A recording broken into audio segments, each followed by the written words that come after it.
Everybody, welcome back to Session 8 of this Tales of Titan campaign. A recap as to what's gone on, because it's been a little bit of a while, and this could be the last one, so a nice long recap could be quite nice. So, our host of characters, Beats, Garva, Hedge, Irvin, and Ayla, were all locked in prison and forced to compete in an arena in the city of Az-Zafar, the City of Colors, in Titan. After deciding imprisonment wasn't quite for them, they attempted a daring escape, reclaiming their weapons and slaughtering their way to the exit. As they were escaping, a massive brown dragon was able to aid them and bring them to safety. This dragon's name was Subal Dran. Subal explained that you now may be the most wanted people over the whole Celestial Road, the large road that extends from one side of Titan all the way to the other. However, he potentially had a way for you to escape this notoriety. If you completed a job for him, he would give you enough money from his hoard to either buy yourselves your freedom or start a new life anywhere you would like. The job in question, was to investigate his lair after it had been seemingly invaded by unknown foes. They had taken his unborn child hostage and had supposedly deposed of his partner. However, his lair was on the other end of a vast desert, which you have traversed over the past few days. Travelling over this desert, you've met deceitful ogres, strange scorpion people in intense heat, faced a powerful Ifriti whilst hiding from a large lightning sandstorm, and a giant bird while flying over great canyons between plateaus in a unique landscape. But finally, after much travel and heat and sweat, you've made it to Sulal's lair, which is now swarming with yuan-ti, a people that seem to be devoted to a strange god named Mershok, the slumbering serpent. You snuck past the guards at the entrance, tricked the room full of snakes to allow you to pass, freed a hobgoblin named Dag, and made your way down to the large... Forgot he existed. Made your way to the large, essentially, boss room. As you entered this boss room, you realised that the temple that you've been going through was merely like an entrance to a deeper temple beneath that you can see in the image before you. And guarding this place was a large two-headed snake with heads on either side of its long snake-like body called Dendar. Well, you can assume it's Dendar. You've learned a little bit about Dendar, seen some hieroglyphs and the things all the way down the way. Dendar is the champion of Mershok, the champion of this slumbering yuan-ti god, and is aiding these yuan-ti in some sort of ritual of what you're not exactly sure.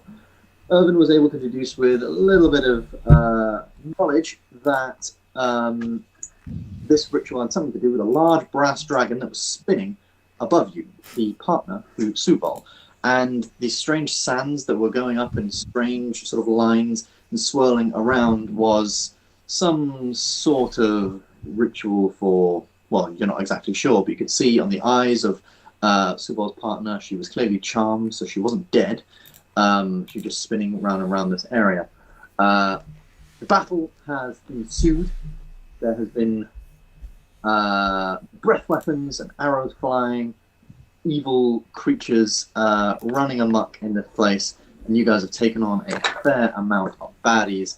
But we pick up now with...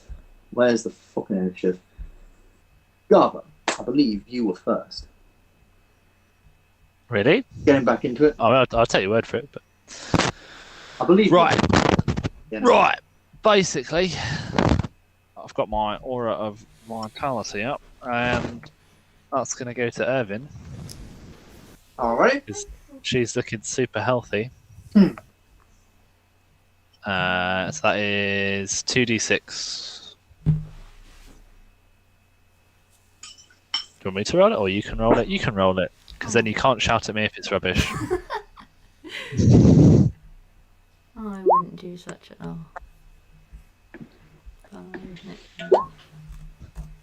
Thank you for the help. No worries. I mean, it's a bit shite. So... Attack or heal, attack or heal. I'm gonna ask you, would you like any more healing? Just attack. Go for it. It's fine. Just a tad more? Wait. So you're okay with with the amount you've had, or you'd like some more? No. I'm okay. Okay, right. Right here then. See you later, Ben. Thanks for coming. The DM's disappeared. This seems important. So we win. It's that easy. It would be extremely helpful to have the memory stick with all the information I need on it, because I was looking through this laptop thinking, where the fuck is all the information I've spent weeks preparing? Got a memory stick and a different I'm then going to guarding bolt the guy on the right. which guy on the right? The big snake dude. Big snake blue on the right. Go for it. Please hit. That'll hit. Oh yeah, that hits. 10, and the next attack has advantage. Radiant damage, and yeah, the next attack has advantage. This thing has taken a lot of hits now. This particular snake head, this particular head of Dendar, and as he fire off this guiding bolt, it sort of strikes into it, and it almost like chokes up a second on this acidic spray that they can produce as it, just gets struck and begins coughing and spluttering, and you can see one of his large fangs like just hanging out. Not looking happy. Not looking happy I'm at all. going to Right. suggest to Irvin that she moves. And that's me. And that's you. All right, next up is Dendar, the red side of Dendar. And that is a very good result for Dendar, the Night Serpent. So Dendar is going to go here to try and get all of you in a nice little line. Going to duck itself down a little bit. Not quite out of your attack range, but just duck myself down a little bit. And can I ask, Ayla, Hedge, Garber, and Irvin to make me dexterity saving throws. Garber, you're not behind a pole. It's like a sort of 3 foot high one, so I'll give you advantage because you just literally have to duck down, but everyone else sort of has to angle and move. Dex save for me. Before I forget my amazing joke, Dare Dar, more like Dare Dong. Dendar, but sure. You sound just like him. Oh, 20. Yes, please. Yes. No, Celine. Oh no. Ayla, Beeben. All right, where are all my d8s? Uno. Not a 40. Oh, okay, so it's 9, 17. That would be 25 points of acid damage to you. Half as much to everyone else, so 12 points of acid damage to Garver, to Irvin, and to Hedge. As this spray, like this straight spray of acidic bile just pours out of its mouth and corrodes over you.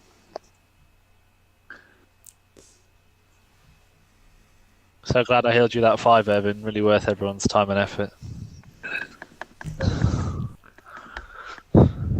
Every little helps. You know that. Yes. Every little helps and all that. I believe it is now the layer action. And with the layer action, where'd it go? There it go. You can hear this woman just cry out once more. As part of this ritual is going on, she almost gives this signal and shouts out quite loudly. As she does, all the sand around begins to spin and whirl and twirl around you, just in this like momentary sandstorm. Can everybody make me a dex save, please? Something like on my neck. Oh, that's just amazing. A dexterity saving throw.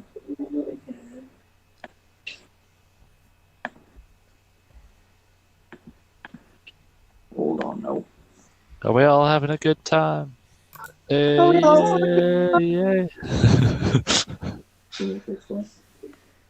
This next phrase acid, we're all gonna die. All right. So as this like swirl and wave of sandstorm comes around you, it like disperses and splashes everywhere.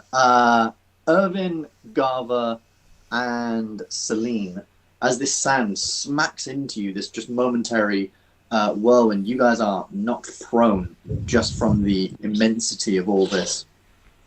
Me? Yeah. Oh no, you got 21. Never mind. I've read that for 12.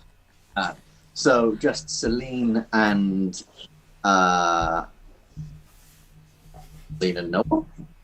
It beats as well. Wait, what's the beats? Can you roll me a dex save? 12. The top.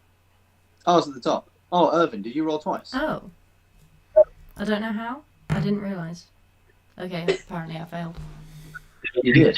So yeah, Irvin, Garva, and Ayla, you guys are all prone, which for you means you drop down from flying, but I don't think you were that high. I think you're like 20 feet in the air. So make me an acrobatics check.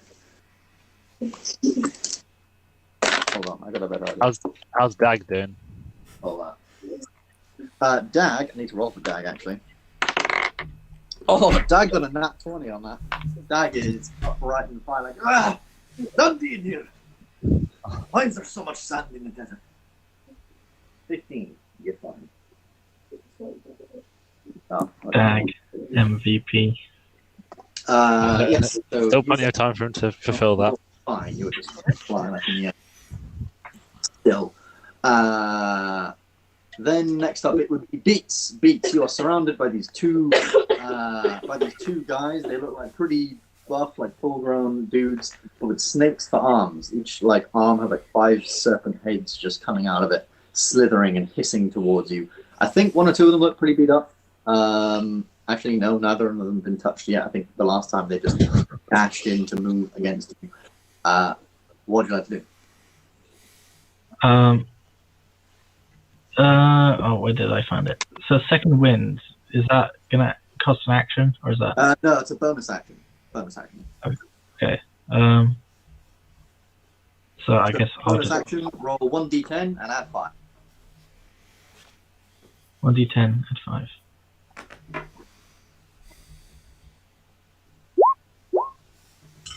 Nice. Nice. You regain 13 hit points. You can add 13 hit points back as you just take this moment to psych yourself up, Very good. re-healing that a little bit. And then I guess I'm gonna hit the red guy. Hit the I'll red guy. go after the red guy. Go for it. Oh, a 29. Oh, get him. Get him. Oh, that's 20. Oh, So with my dual wielding, do I have to alternate between the weapons? You can't currently dual wield because the flail is you can't dual wield the flail, but you can hit him again, just like one. Yeah, I'll just do that again. There we go. Hey, there we go. Oh, nice. Oh my lord, that is a lot of damage. So the first strike, you just sort of strike down at his like leg, and as he hits his leg, he sort of knocks to the ground just briefly, just almost setting you up then for a massive strike against his head. That's 15, 20. God, I can do maths. 15, 24, 31. Fucking hell, 31 damage from the second strike. He's still up, but he's looking battered at the minute. Sort of just like almost with blood streaming down his face, and blood singe from the fire damage that's burned onto the side of his head. But nicely done. Anything else on your turn? Any movement, or are you just stand and put? Oh, can I? No, but if I move, then they can hit me. Can't They do get attacks opportunity. Yes. I'll be safer just not moving. So. Actually, by the way, were you doing pushing attack on that? Of course. with your things, you can actually push this guy. You can actually push this guy back. Yeah. I mean, you could push him back 10 feet if you wanted. You hit both of them, and you have reach. So Yeah, I will. yeah. With that now, any movement? Any movement anywhere, or are you good? Um.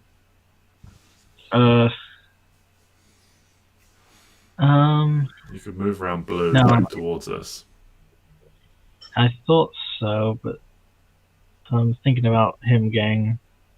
As long as you're I'm staying thinking- next to him, you could just come on the other side of him and you'd be a bit closer. But he wouldn't get to attack you. Oh, really?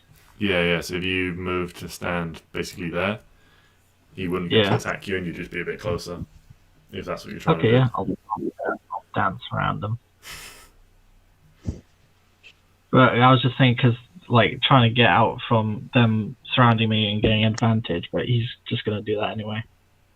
But so yeah, I'll do. That's it.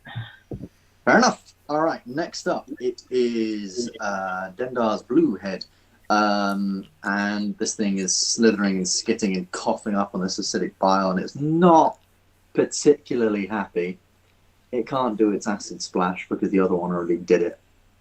It was in a much better position to do it. So it will just use its bite against. I think Dag did a lot of damage, but Irvin's knocked down. Abby, roll me a d20.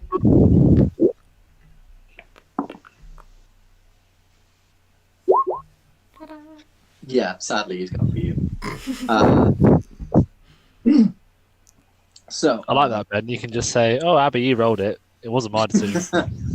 Exactly. So fight with advantage. That is. Oh my Jesus! I actually need to look that up because I didn't actually. I can't remember what the roll to hit is. I think it's something like 6, 7. I believe in you, Evan. I don't believe in your chances, but I believe in you. Thank you. So that is a 12 to hit with advantage. I rolled a 1 and a 5. No.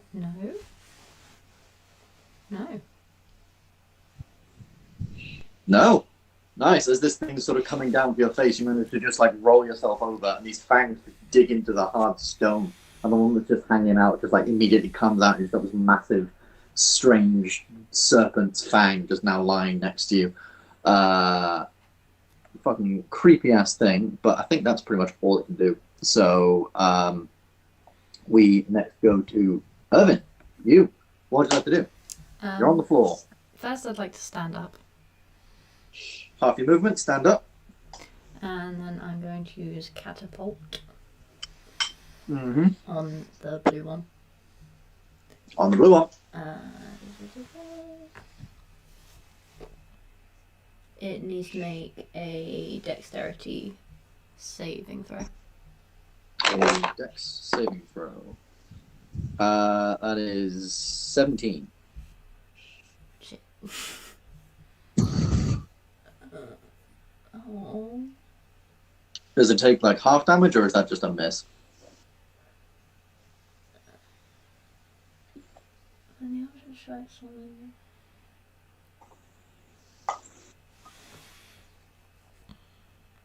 I think it might be a miss. But Yeah, no, I don't think it does anything. all right, so you try and target this large sort of boulder that's somewhere at the back, and you strike it, and just as this thing is like recoiling from not hitting you, it almost like turns as you point your hands towards this thing, manages to duck out of the way as it just flies completely overhead. Next up would be the guy over here. The guy over here is going to 5, 10, 15, 20, 25, 30. Just about make it there. Oh, Yeah. right. And with that, he's going to and you can see he's fumbling, he's stumbling over there, but he's going to attack you, Ryan, very, very sadly. Ryan, it's alright. He's more scared of you. Bring it on. He does get 2 strikes, so that's 22. I'm not trapped here with you. You're trapped here with me.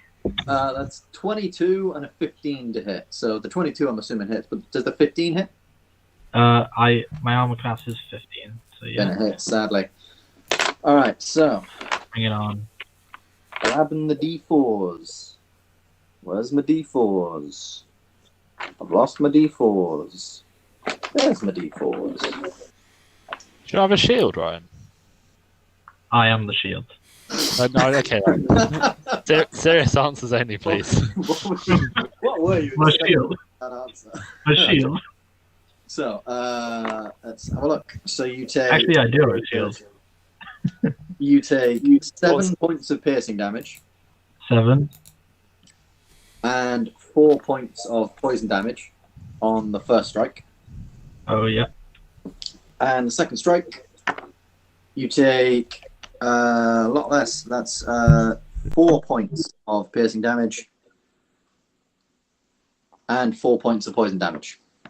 No, yeah, 4 points of poison damage. So 8 in total. Oh, dear. Snakes just unleash out, and 2 of them manage to just grab and snatch onto your arms. You manage to bat them off fairly quickly, but they do manage to inject you with just that little bit of poison. Enough to cause a little bit of serious damage.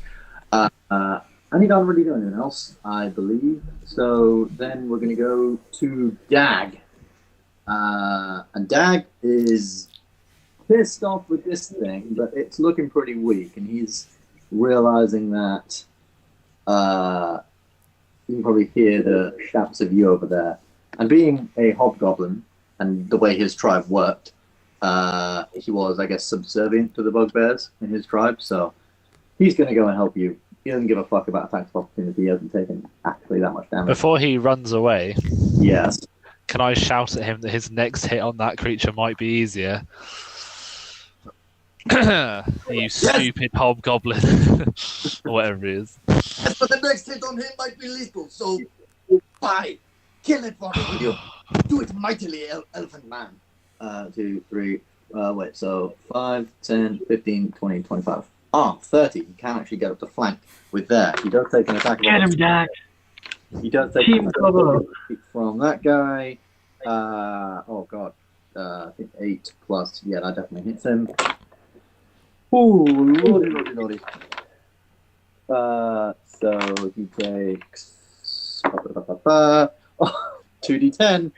Roll 2 10s. 26 points. 26 points of piercing damage. Missing an arm, but he's coming to How help. do you dag? That's Dag raises a bloody stump to try and strike. His sword has been eaten. as he sort of runs away, this thing manages to just grab at one of his ankles, and he does fall over, but he almost rather skillfully, clearly for the guy that you know as Dag, sort of trips, turns, tumbles, and in one swift movement gets back up and just charges. Stay off the hobgoblin! And goes in for 2 strikes with this, so that's what it does. So that's a 16, which hits, and a natural 20, which most fucking definitely hit. So Dag is shown up. Actually, is this the guy that was just hit by? Yes, the guy was just hit by you. So unless he rolls all ones on these, I think this guy is dead. But let's see. That's 7 plus 4, 13. Yeah, 13. 4. And then, so the crit, you got an 8 plus 7 plus 4, which puts this guy on the ground. Because you're you just reeled from the 2 attacks from this guy. You suddenly just hear Dag just running up with his large scimitar, just splits this guy down the middle. Sadly, my kill. Okay.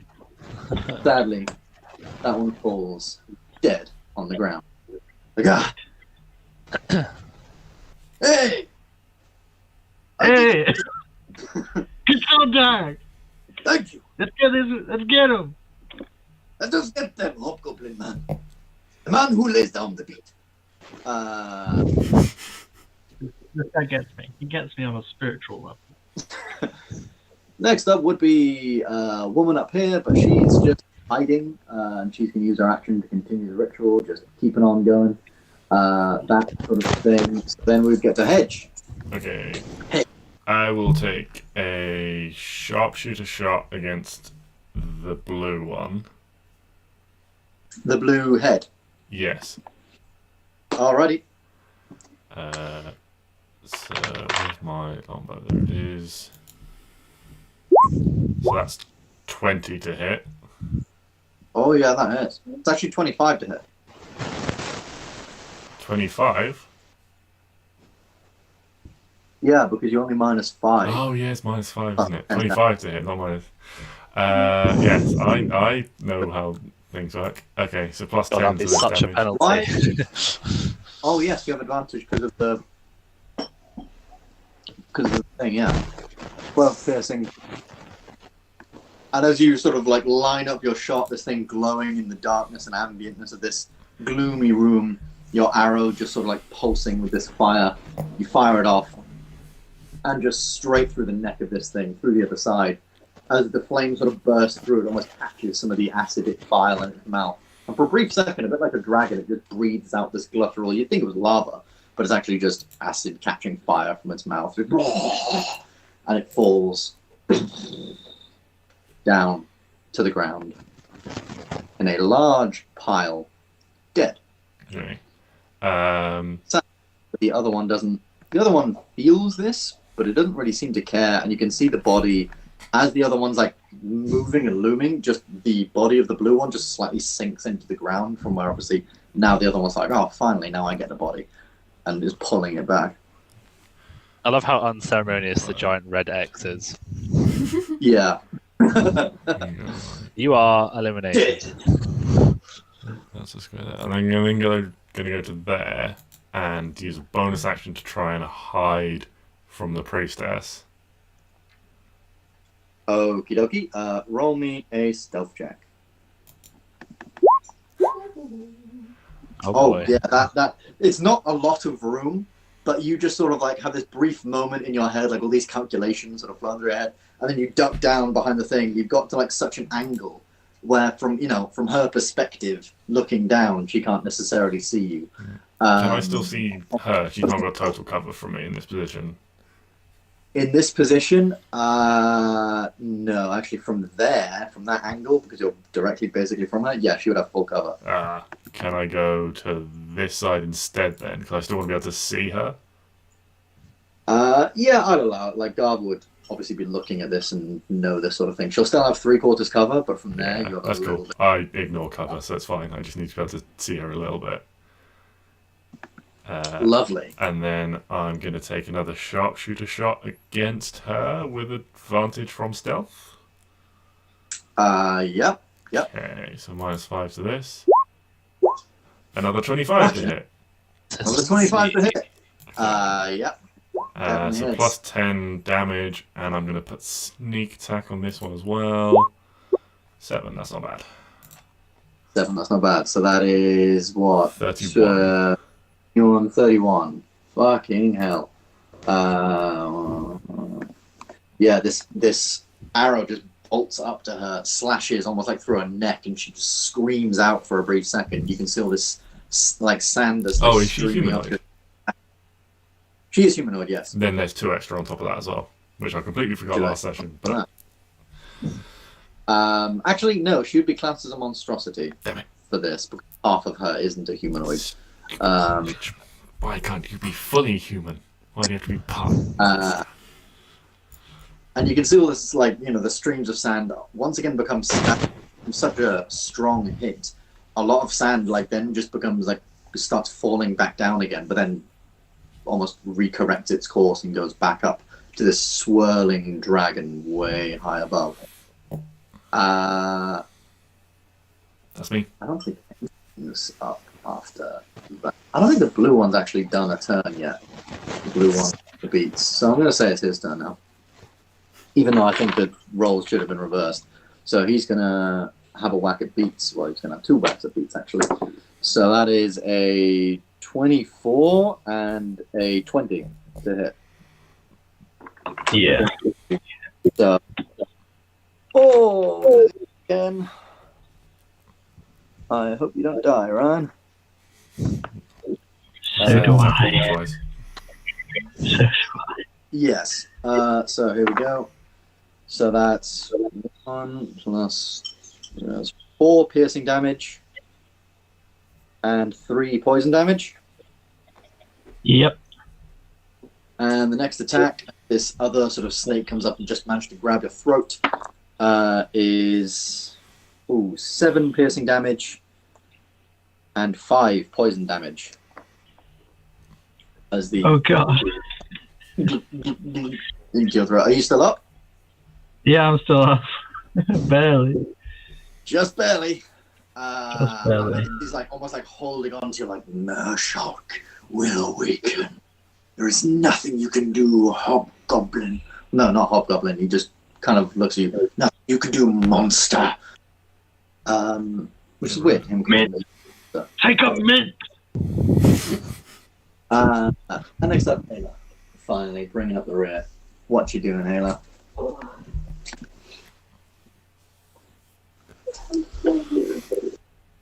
Your Healy thing. Second wind.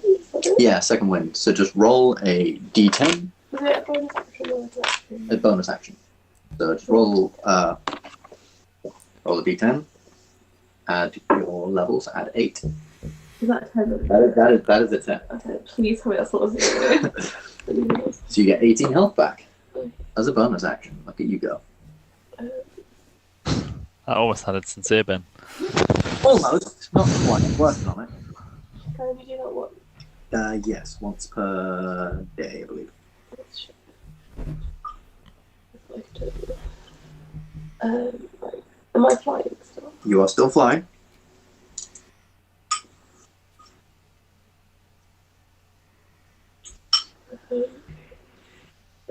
Or plus 30.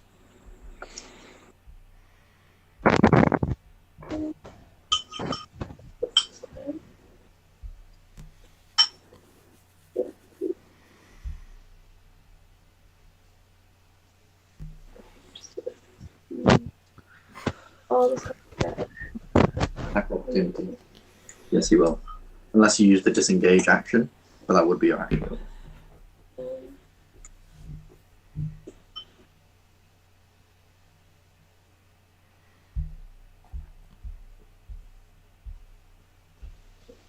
how's the red head looking?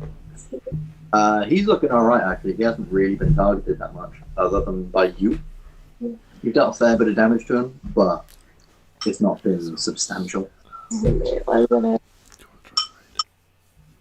disengage as an action.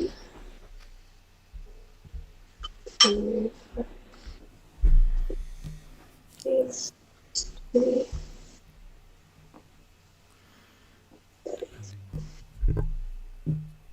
Alrighty. Anything else?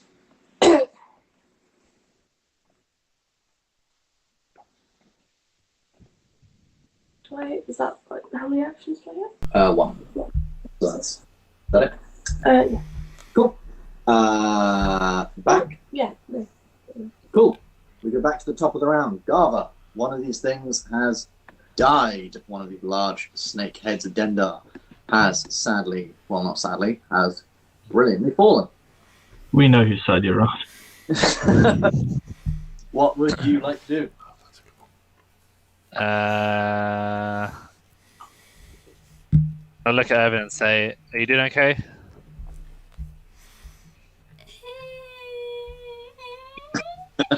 I'll take that as a yes. I'm gonna go help the man-child. See you later. And then I'm gonna go 5, 10, 15, 20, 25, 30, 35, 40. Go up here, and I believe a certain Mr. Beats is in my circle. I believe that would put him then in your circle, yeah? Yeah. Also, as I'm moving, I'll take a guiding bolt shot at the red on the left. Yeah, of course. As you're just running up quickly sling one off just at the red as he's Sling one off. Let's go. sling one at red as he's moving up. Oh, 15's not gonna hit, is it? 15 does not hit, sadly, as this thing is like intently watching you, as you know, like a dog is watching its dinner move past its face. And as you just fire this thing, like without like maintaining eye contact, without even like moving its head, you know, you go for the body, and the body just almost like slinks to one side as it flutters across. Now give Ryan 2d6 Give Ryan healing. 2d6 healing. Thank you. Does it come out of that whiskey when you say it? Thank you. He doesn't want to. He doesn't want you to know how much he needed it. But also, his goblin mama taught him. Mama told me to be nice. So, And now Very I good. was getting healed without saying thank you. She killed him. 7. There you go. What a. I'll shout at him to maybe pull back a bit if he's not feeling fantastic. yeah. Yeah. Okie dokie. Okie dokie. Yes, sirree. Continues to beat the hell out of this next guy. Right. Next up is red, in fact. And what is it going to do? Because it has this next to it, which might encounter attack of opportunity. But at the same time, I mean, let's roll and see if it gets its breath. Nope. Then what it's going to do might become a little easier. Go after the food that just ran across the bridge. So 5. Oh no, that's your thing. And it's going to squeeze just sort of into their 10. And funnily enough, a massive creature can reach a little bit with his mouth. So it's going to make an attack against you, Garma. Okay. I believe so. As a 23 Yes. to hit. Which, yes, I'm assuming hits. So let's go roll some damage for this thing. Oh, okay, that's 13. That is 19 points of piercing damage. As it reaches down, bites into your back. Actually, the 2d10, 1d10 should be piercing. 1d10 is poisoning. So that was actually 10 points of piercing damage and 9 points of poison damage. 19 damage still, but yeah, as this thing reaches down, and as you're like just sprinting across this thing, it almost cuts you off and bites and scratches against your thing. This one looking a lot more alive than the other one, in a sense that obviously it's not really been hurt that much yet. And as it moves over here, you can, like, it's really, really creepy. You can each see the body of the other one just slink into the ground a little bit more, just this dead head. But what you can also notice, just that little bit, is some of the scars across the dead head just begin to heal that little bit. Some of the blood just strangely pulling back into its form. Some of the massive sort of arrow scar that's straight through its chest just slowly begins to stitch itself back together. Just that little bit. Lovely. It does somewhat seem like this thing is, yes, somewhat healing from death. But with that, I believe that is pretty much its turn. It's not really used that much movement to get there, so it's then just going to move back 5, 10, 15, 20, 25. No, it moved 10 to get there, so it's then going to move just like over there. Way back over there. I think I was not within reach. Damn it. Next up then would be the lair action. And with the lair action, so comes, as this woman's like calling out and doing her strange strange summoning, whatever the fuck she's doing to that dragon above. She calls out briefly. There's this almost hiss in her voice, as if, and a strange sort of like almost like a language change that's very sort of flows with what she's saying. And these creatures, you can hear them just like skittering in the like depths of this temple that's way ahead of you.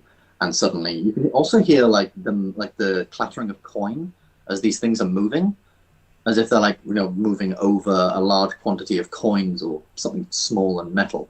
And they begin running into the area, and they will take their turn soon. Actually, they need to be a little bit further in, but they get to go there, not that high up. Beats, you're up, my dude. Right. So, I'm gonna beat the ever-loving out of this Bang that guy. drum. Bang that drum. Yeah. This guy's face is the drum. So I'm gonna beat it. There you go. Oh, okay. No, it's great. 13 doesn't hit, sadly, as you start swinging this thing. And, you know, snakes aren't, like, still attached to you, but they're still, like, hissing almost in your eyes. You try and go for one of them, but it's just, like, there's so many of them, you're not quite sure which to go for, and it misses. You do get another attack, however. I'm gonna trip this guy. You're going to trip him. All right. That is exciting. How do I do that? When you hit creature... Oh, I've got to try and hit him first. Yes. Okay. There we go. That's better. Oh, yeah, that definitely hits. So when you hit a creature, I believe it has to make a save. Is it a dex or strength save? Okay. No, tie it down. Yeah, spirit die. What is it? Strength saving throw. Strength saving throw. I don't believe this is one of his. That's a 14. Solid 14. I believe that fails because your thing is 8 plus 4 plus 3. Your thing is 15. So that would fail. Goody goody. So he's now not prone, and you can roll the damage on that. Nicely done. He hasn't actually been hit yet. That is a spicy 21 damage as you swing around for his leg and crack his knee, and it's just this it's this slow fall from him where first he thinks he can hold it, and he puts a little pressure on it. It's just and he falls, and again tries to stop himself with all the snakes for arms, but they don't really seem to be much help in keeping him up, and their bodies just writhe and writhe as he falls down his face. Anything else on your turn, Beats?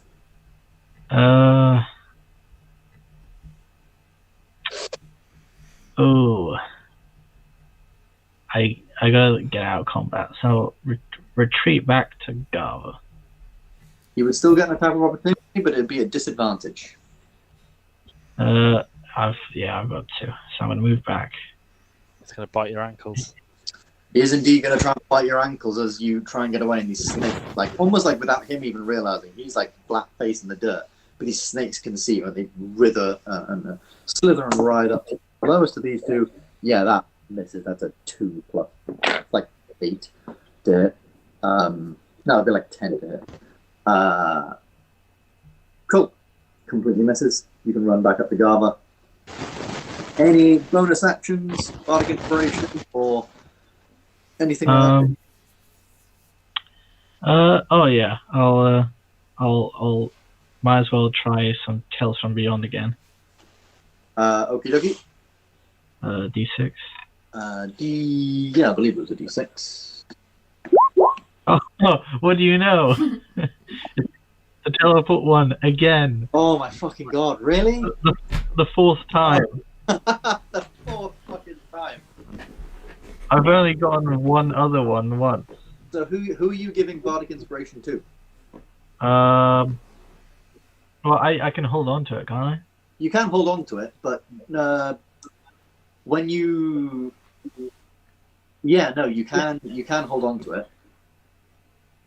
Or rather... Yeah, no, you can hold on to it. So, yeah, that's a 4. Okay, cool. I'll hold on to it until pretty much your turn. It would be the red one, but the red one died. So, Irvin, what are you doing? I'm going to move over here, just Mm-hmm. so I hopefully don't get hit as much. And try and do the catapult again, but on the red one this time. Alrighty. It needs to make a dex save. Dex save. That is a 6. Excellent. Thank Six. God.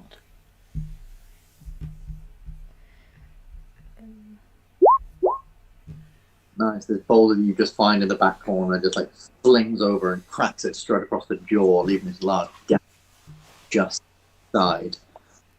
And almost like looks at you with these like strange, like greenish, hypnotic eyes, and just like a little bit creepy. Anything else on your turn? No, I'm good. Cool. You're good. That would then be Blue. So Blue is on the floor, and he's not very happy. So he's going to use half his movement to get up. And Oh, can you imagine all Irvin sees is just a snake head rise above her cover? Or are you talking about the other guy? Never mind. Carry on. talking about the other guy, so 5. Oh my God. I would still be very horrible, though. It's that thing where you've got like a camera angle like low on someone's face, and the camera just rises to a really steep angle above them, and then it just cuts to the creature looming over. Did it, Ben, when you said it looked like its wounds healed, did it look like it was stirring at all? Or Not at the moment, but it is sort of strange how, many of its wounds are healing. Many of the blood that has been poured out of it is almost strangely seeping back into its form. A little bit creepy. No, tell you what, this guy is going to try something that the other one didn't, because they just thought, fuck it, let's try and kill them. So he's going to try and... Oh, who's the big scary person? Well, Garvey, you're healing people. Dag isn't that bad, although Dag did kill one of his friends. No, I think if in doubt, Dag. I think he's just going to go for his. No, I don't think he's going to try that. Actually, I think he's just going to go for his ranged attack. So you can see as he sort of like opens his arms, and these snakes weirdly begin like hissing this strange tune, and in front of you beats this large sort of spectral snake head just appears in like this illusory ghostly form and tries to strike down on you. That's fucking hell, maths. 15 to hit you beats. I think that might have been your AC last time.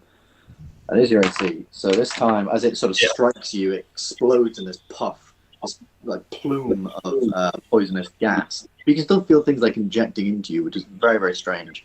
And you will take a little more damage. So you'll take 8 poison damage. Okay. He only gets one of those attacks, and he's pulled back his full movement, almost How awaiting you doing? the arrival of the skittle Yeah. head. Oh, you're flying. Feeling peachy. Next up is Dag, who is pissed off that this guy he wants to kill is running away from us. He's going to pull out his bow and take 2 shots. Actually, he's going to take 1 shot at the big red thing and 1 shot at the blue. So let's see how he does. So, natural 20 on blue and 10 on the big red snake. So he first like turns around like, I've had enough of you! And the arrow just flies and misses the big snake. And now I've had enough of you! And flies off, and the arrow flies off and strikes this guy like almost right in the eye, pretty much, as he gets a roll. 2 D8. I've thrown a dice across the room. This is not good. 5 was 7, 12. That is that much damage.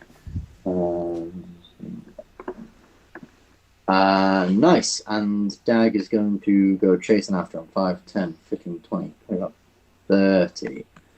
Next up would be her. And she's going to...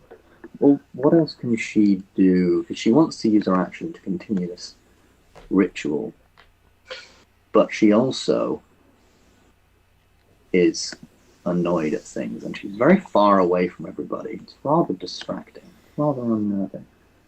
So she's going to cast nothing and just use a use her action to just keep upkeeping this ritual that's going on. She might move around a little bit just over here, literally teetering right on the edge, just to keep her cover. And the people now are massing towards her. And that's pretty much that. And we have Hedge. Hedge. What you doing, Jim? I am going to move from here over to here, if I can see Priestess from here. I would say, yeah, but yeah. Okay. Bonus action, hide. Bonus action, hide just behind that thing. Okie dokie. I have rolled it, but it's not come through. I'll try it again. Might get two of them.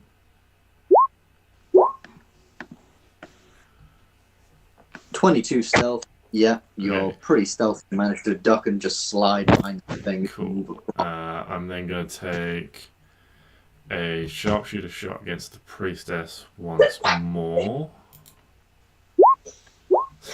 Another 25. Yeah. And so damage plus 10 plus sneak attack. And That's plus not great. 10. Not a great damage roll, that is. 30. She's still up. She's screaming and howling now, but Okay. still miraculously alive. Alright, then I'm going to take one more regular shot against her. 18 just hits. Okay. And that is 16 on that shot. 16 on that shot. Nice. As these 2 arrows into the first one, again, like just piercing, digging deep into the sky. You know from here that you've already made. The second one, just like slicing just part of her like snake's tail that's slithering back into the area. Yeah, she's really not looking good now. Blood is spilling out, and she just like screams out into the hall. Just some like religious jargon in the only Ayla really speaks. I speak it. Oh, you speak it, then you can just hear her like scream out, "This is not acceptable! Bow to Murshok!" As this dragon is now spinning continuously, and as she's like trying getting to just quickly scratch no on my next arrow. and as she's as you're sat there with her eyes like almost like flaring now, the eyes of the dragon way above almost like pulse briefly red. You're not quite sure what that means, but something is happening. This fight has been going on a little while, and you don't know how long this ritual might take, but she is looking very rough. So that would be her. Next up would be no one, because one of them died. So then Ayla. You are up. You are a little ways away from bad guys, and you're a little ways away from bad guys over there. What would you have to do?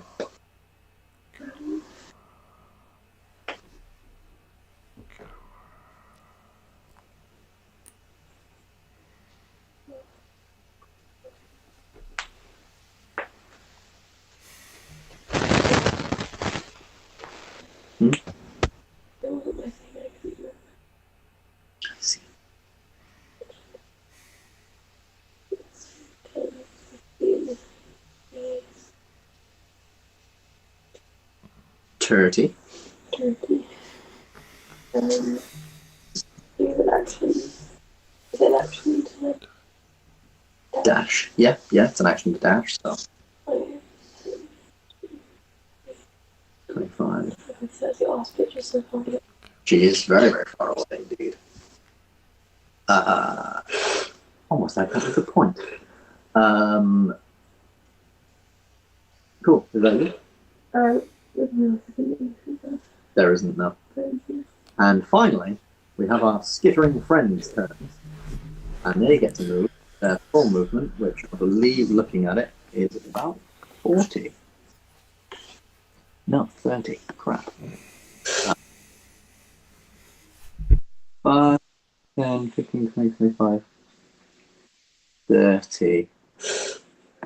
Pretty much. And this one should go. No. This one's going to go there. And you'll go back up there. But yeah, that's pretty much them. Then I'm going to back up this guy. One or two of them might action dash to just bring up a position around him, I guess. So they might sort of move in a bit more of a that-woodly position. But yeah, actually this one might then move across the diagonal just there and then bring up that way, and they're just sort of taking up a clearly trained position of the guy, knowing to get around him from all angles and that sort of thing. And as they surround him, he almost smiles as he's guarded by all these dudes. Garvin, you are now up. And I've got this very nice little thing in my inventory called a shatter bomb, and I can't help but notice there's a cluster of those motherfuckers. Oh man, I can't either. Wow, that's really interesting. What does the shatter bomb do? I mean, obviously some sort of grenade, but I guess like deck save damage kind of thing. A shatter bomb you can throw anywhere up to, God, I think it's 60 feet. I think, or is it? No, I'll have to check my notes. I believe that it's 30 feet and it has a 10-foot radius. Explosion. Everyone inside the radius has to make a DC 13 deck save. We'll take. I want to make sure I get that right before I do the damage. 6d6 fire damage. And then I'm guessing they take half on a failed save. Half on a failed save, yeah. Okay, so this. I thought this is perfect. Okay, 5, 10, 15, 20. I'm gonna get up to there. You're gonna get up to there, yeah. Is it? I guess it's an action to prime and throw it. Yeah. Full action Okay. to throw. I will. Before I set off, I'll give Beats another 2d6 from my Aura Vitality. Yeah, okay. Roll 2d6. Is that good? Yeah, it's okay. Bad. 8 black beats. And then I'm gonna get the shatter bomb out of my bag. I'm gonna look at Dag. I'm gonna say, "Do you like explosions, Dag?" Explosions. Oh, elephant man, I knew I liked you. And then I'm gonna throw it right onto that guy there in the middle of all that cluster. Alrighty, just make me because obviously this thing's right in front of him. Though they are a little bit crouched down, they are actively trying to protect him. So just make me a general dexterity. Get down. It does look a little bit like that, doesn't it? Just like This is a highly important individual. general dexterity check, just to sort of see if you can hit him. Because obviously, if you don't hit him, then it lands on this guy, and then the guy at the very back has some cover against it. 11. 11. That beats their AC, I guess. No, I'm going to say an 11. It strikes the one in front of him. As it's actively trying to protect him, actively almost jumping. Oh, fuck, that's gonna hit Dag. And that does mean it's going to hit Dag. So is it on that square there? Yeah, it's pretty much on that square there. So it gets everyone, and also Dag as well. Yes, but the one at the very Dag. back, because it's like a shattering, piercing of things, Yeah. I'm going to give it a little bit of a bonus to its roll, just because that sort of makes sense. This is like a shattering thing of glass. It's not magic, basically. It's not like a magic. Yeah. Box. So, roll for Dag first. Dag. Oh, no. Dag does not make it. Roll just a bunch. Then, no, I'm just going to grab all my d20s and roll a bunch. Yeah. So, let's go. So, let's say that this one was for that guy. So, that guy passed, failed, passed. So, main guy passed, he'll take half. Pass, fail, pass. So this guy, because they're minions and any damage kills them, he's just immediately gone.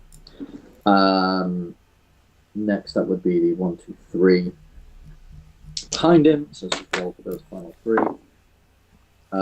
So the the one even behind him, I think fails. That's 2 1s on these throws and 1 pass. So the one behind him fails. The one next to him fails. That's pretty much all that's left. Roll me 66. Did I get these guys here? No, because they pass their save, and the way minions work is if they pass their save, if they pass on a save to half damage, they take no. I see. Okay, cool. What was it? 66. Yes. 6d6. 23, not bad. Not bad at all. 3. And Dag sadly takes the full brunt of the 23 fire damage. Did I take out 3 of them? The 3 of them? Or? You took out 3 of them and pretty badly damaged the main guy in the middle. He's not looking happy. Yeah, then I'm just going to move back and I'm going to say, sorry, Dag, shit throw, and then move back 10 feet. If I go down burning, I go down burning. Positive outlook, I guess. I would be honored to die by a man such as you, Elephant Man. Who wields the flame bottle.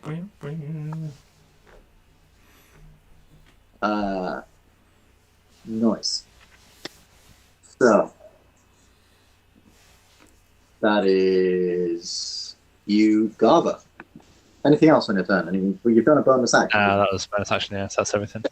So, see if this thing gets back its breath.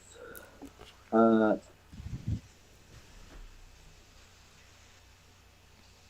5 and 6, they get it back, right?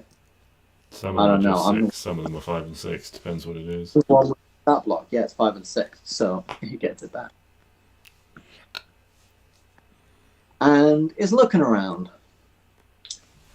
And it's pretty smart, but he had his breath back. 5, 10, 15 down here. I think your thing, you can get an attack of opportunity from your thing if you would like. So roll an attack of opportunity. If you want, you can just roll it from this. I know your rolls to hit and stuff. 9 plus stuff, that wouldn't hit, sadly. Throw my thing everywhere. The dice is protesting. The dice is indeed protesting. So sadly, as this thing slinks away from you, your echo goes to strike out from it, misses, and then it's going to use its acid breath against Hedge and Irvin. So can you guys make some dex saves? Please. Why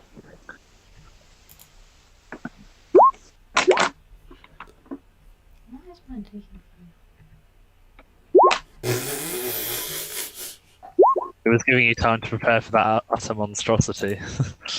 Now I believe the save DC is... I need to check that. I think the save DC is 15. No, actually I think the save DC is 16. Save DC is 16. Apologies, it has been a little while. Oh dear. Oh dear. The mighty have fallen. So, we've got At least we go down together. That's not a joke. That is 22 points of acid damage to the both of you guys. As as Hedge, you're like ducked down behind this thing, and you try and roll back, but it just splashes over the back of your shell and just then causes to like spray over you. And Irvin, sadly, yeah, you're just like stood there. You don't react quite quick enough, and just gorges all over your sort of bottom half. How dare I ask how you guys are looking? 3, 4. 34. That's really good. Yeah. That's pretty. That's the age Not we're terrible. getting to. Well, to be fair, that's a decent life for Hedge with a life expectancy of only 50 years. Right. Lair action. And I think she's going to choose. Yeah, did you just not have a lot of HP, or have you just taken hits that I haven't remembered? I was on half HP at the beginning of this session. I've been hit twice by that thing. Okay. Yeah, fucking acid Yeah, I breath. mean, I think I've been hit 3, maybe 4 times by that. Mm. Yeah, it is. I think it's the I only mean, one you're I've taken, but you've been unlucky not to pass when you got a +7 to a dex save. I mean, the thing about this map is like because obviously the bridges are line, it makes them very, very hard to get line, sprays. But with you guys all just hanging back in this area, it wasn't too difficult. So lair action again, as she's saying this ritual, she's going to choose her last set of dudes to appear just at the front there, instead of any other attacks. Holy shit. Feeling as if she can try and now reclaim the bridge with all of you guys a little bit more, and her being very, very scared. So I believe that's that. We then go to Beats. Beats. Garver threw a bomb at these things. It exploded. Good shit happened. Oh, Ayla's all the way up there. Yeah, Ayla's, I think, trying to fly up to them. So she's airborne. She is indeed airborne, yes. I was looking at the map like, where's Ayla gone? I wonder I if haven't seen a high 20s melee roll for a while. Where is Ayla? 13, 14, 15, 15. Oh, you'd have to dash. Could get Oh, attack. You can't actually dash, no. So, actually, I think you might have an action surge left. Or you could. No. I don't know. Anyway, Beats, what are you up to? Can I shout at Beats that Dag might need his aid? And then I will rush. Hold on, I gotta zoom in to see the squares. Why can't I move this? Okay, I'll do 5, 10. Aid? No, I don't know the meaning of the word. Really? He says with a few shattable pieces sticking out of him. I can move to there, and I guess I'm gonna shoot my sling off. Oh, actually, You could reach attack. it's only 10, and he's 15, isn't he? No, so your natural reach. Oh yeah, and then I use the have an extra, lunging attack. as part of your fighter thing, you do have a thing where you could potentially hit him with one of those. If you would like to, you don't have to. You can use your sling twice. I'd only hit one of the. What are these little guys called again? I Don't really know what they're called, but they're called the Brood Guard. Yeah, brood. So, but I'll only be able to hit one of them. So, but I'm thinking. So, alright, let me take a look at this. What's it called again? Dissonant whispers. Like, I can give them an order. No. So Dissonant Whispers, they need to make a save. Otherwise, they take a bunch of damage, psychic damage, and they have to use their reaction to run as far as they can away from you. Okay. Alright, okay. Yeah, I'll just use my sling. Twice. Okie dokie. I thought I could try to. Cool. On which one first? Main guy or Main guy. main guy? So blue there, 21, definitely hits. Yeah, even with cover, no, he wouldn't have any cover. Your beat's not cover, right? 7 bludgeoning damage. I don't know why that's rolling 2 damage types. It's very, very weird. I think the 11 is if I use special ammo. Is if you use what, sorry? I think it was if I used like a lead ammo or something. Right, yeah. But I didn't. No. No. So 7 bludgeoning damage. You do this, rock just On the main guard. smacks him over the face. Yeah, the main pit master, they're called. Bastard kept biting me. And he missed. And sadly, yeah, the second one misses. You strike him with the first one, and then the next one of the snakes just lashes up and in the middle of the air just catches the stone that you flung at him at impressive speed and just spits out, hisses towards you. Anything else on your turn? I know that I had a shield at one point, but I don't think I put it in my items list. I got it all the way back. Huh? Did you have a shield? I thought you picked up 2 clubs. He beat some people to death with it. Oh, Yeah. yes, you did. I'm not sure if I took it with me, but I would have liked to. I can truly believe that Beats, after beating a bunch of guards to death with this massive shield, would have taken it as some kind of trophy to commemorate the escape of a prison. Yeah, it's still got the dry blood on it.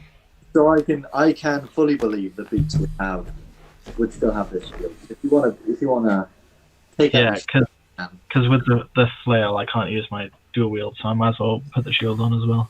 yeah, okay. You now have an AC of 17, not 15, because the shield gives you +2. Next up, it would be the blue large snake's turn, but it's dead. So might I request that we pick up with Irvin's turn after a quick 5-minute break? Because I'm going to use the toilet and I want to finish my dinner before it goes cold.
and present. Pause for dramatic effect. Irvin, it is your turn. It is. You've been splashed with acid. Things are going terribly. I am going to. I'm going to. Ooh. Stand. Here. Abby, if we said throw the kitchen sink, what's your kitchen sink? That dagger. The dagger. Oh, God. Don't know how that works in the sink, but Didn't know we were that desperate. aren't you an alchemist, Abby? Yeah, I Don't am. you have alchemist things? Like I'm pretty sure you can make like health potions every day or something like that. Can I? Yeah. I've been questioning why you haven't been doing it. Because Not out loud though, Ben. Have you? well, I assumed the subclass better than I did. I don't Which is really actually understand how. I'll be honest. But no, sadly a 14 doesn't hit. It's not that your dagger doesn't hit you, throw it through, but it just bounces off the hardy scales of this creature, and thankfully returns back to your pocket when you're done. Anything else on your turn? I am going to healing word hedge. 6 HP. Nicely done. 8. Anything else? No. Oh, 8 HP. Cool. Then it would be Mr. Mr. Pitmaster, who is... Pissmaster. What's Mr. Pitmaster going to do? He's going to... I'll tell you what he's going to do. He's going to cast Suggestion on Dag. He's going to look at him, and his eyes begin to sort of go that strange hypnotic, greeny sort of yellow, and they sort of like ripple. You can see a Dag like is looking at this guy very, very, and he's just going to look at him and say, "I suggest you teach your friends a lesson about breaking and entering, and kill them." And Dag has to make a save. Oh, that's actually not terrible by Dag. What's Dag? Good job, Dan. Tag for MVP. What's his wisdom? What is Dag? Dag is a well-known wise man. Can't find. Only to himself. Something that isn't the elixir in the elixir part. Where the... I've seen it before. Okay, well I can't find Dag's thing, but I know what he's based on. Ding, ding.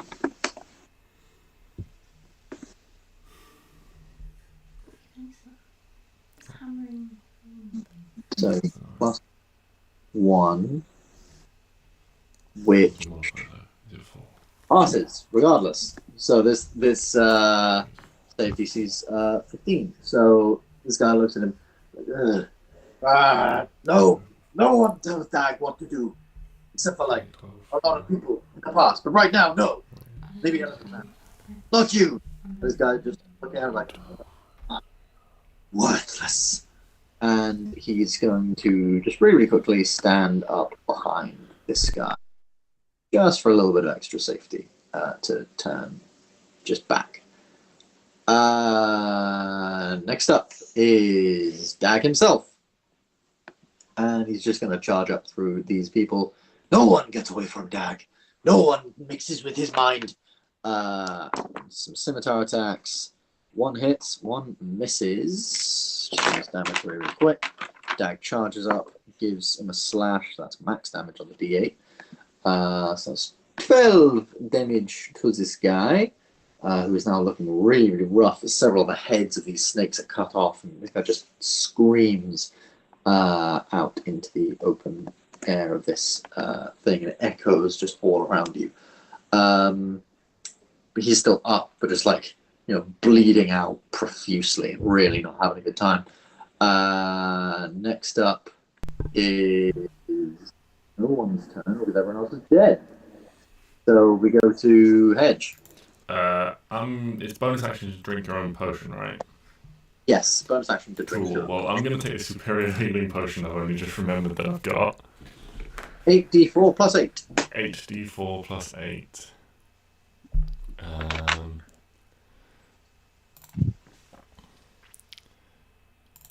Would have been nice to know before I gave you my last second level spell slot of healing. Oh my god. Sorry, Abby, you wouldn't have hit the snake. Oh, that is very good. That's a lot of very force. good. That's 42 points of healing back to yourself as you drink this potion whole. That's what you got you the can plus just 8 included in it, Ben. Oh, okay, so 34 points. But that's still... fine. And you feel these acid burns just start to, the skin so begins much better. to grow. You're just feeling a lot more relaxed. And you just look over at her, who's undoubtedly giving you a bit of a stink eyes. He's like, oh my god, I can't believe you had that. Yeah, I imagine probably looking quite good. Yeah, and then I'm gonna have to switch gears and go for this red one. I'm gonna take 2 shots with the bow. Alrighty. First shot, fuck you. Second shot, that's might miss Second as shot. well. Just hits. Oh, good. It 16. was completely wide as you're almost like apologetically thinking back to Irvin. The second shot, you have a little bit more focus, and managed to get 16 damage off us. Nice. God, we need some help over here. Cool. What? What did you say? We need some help over here. Turned into Galahad. What did you say? Next up is Ayla. Ayla, what are you going to do? So, I'm assuming it has something to do with flying.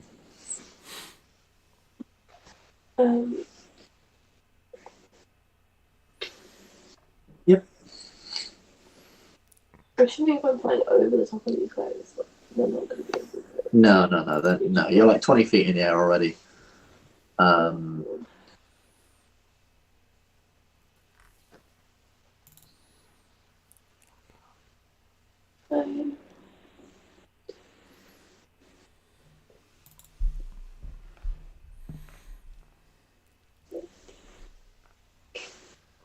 And then I propose to summon, Summon your echo. which I can summon 15 feet away. Yeah.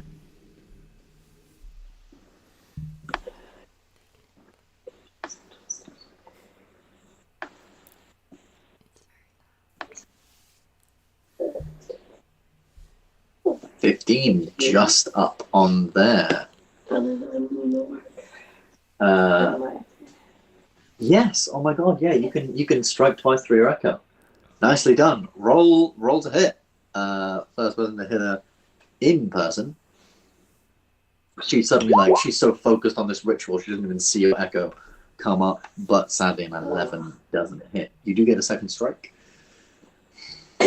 Should I have advantage on that crony raven? Sadly, no. Not quite. Anyway. 16. I don't actually think hits. Let me have a look. No, 16 doesn't hit because I gave her. It does say 14, but I gave her an extra 2 AC. So 16. So it would hit. Yeah. There we go. Thank you very much. I apologize. I got the rule wrong.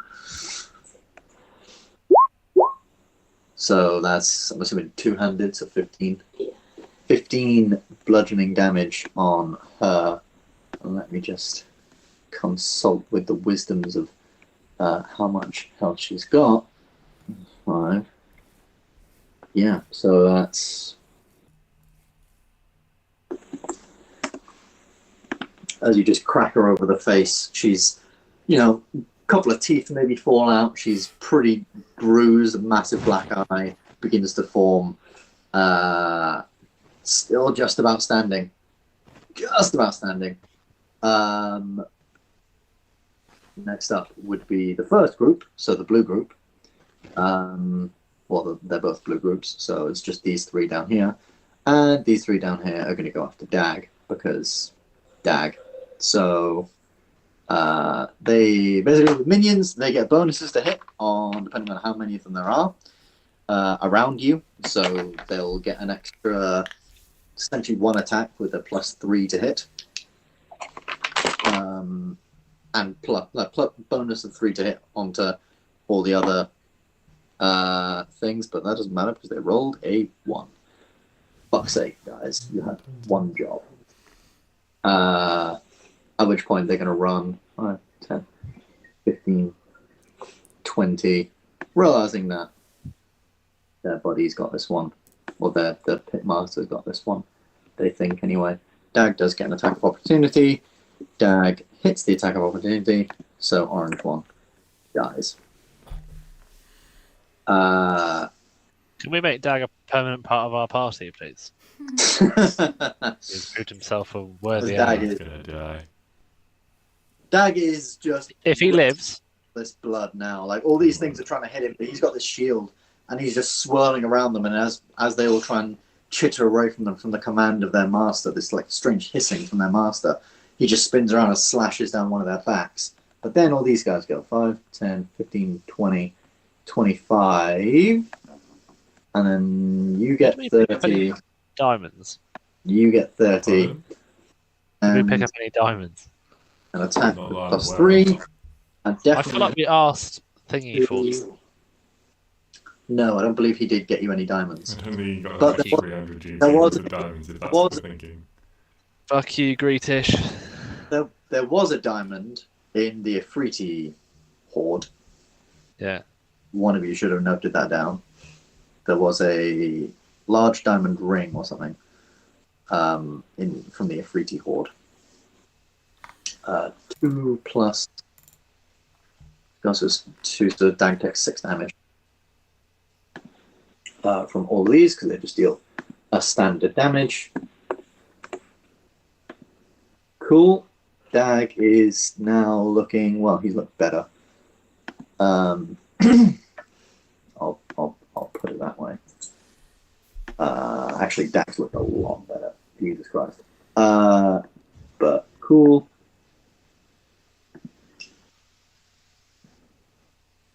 Then Gava, we have you once more.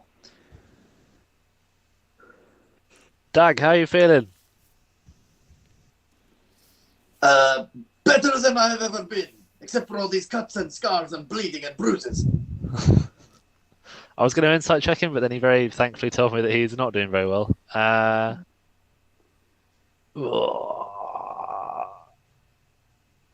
I'll turn around and shout to Hedge. Can you hold off there, or do you need me?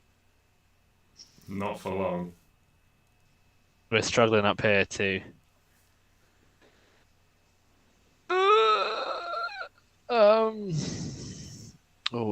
Decisions. Ben, are you okay if I use my bonus action to use my last Aura of Vitality and then use my action to cast another concentration spell cancelling Aura of Vitality? Is that alright? Are you happy with that? Wait, so you use your bonus action First. for a vitality, Yeah. and then use your action to cast another spell. Yeah, that's fine. Okay, cool. Right, I'm going to do Not casting Ryan. Using its effect. Yeah, I'm going to do Ryan again, or Beats with 2d6. Enjoy your 4 HP. 4 HP. Lovely jubbly. And then I'm going to cast Wall of Fire. And I need to pick a line. Oy.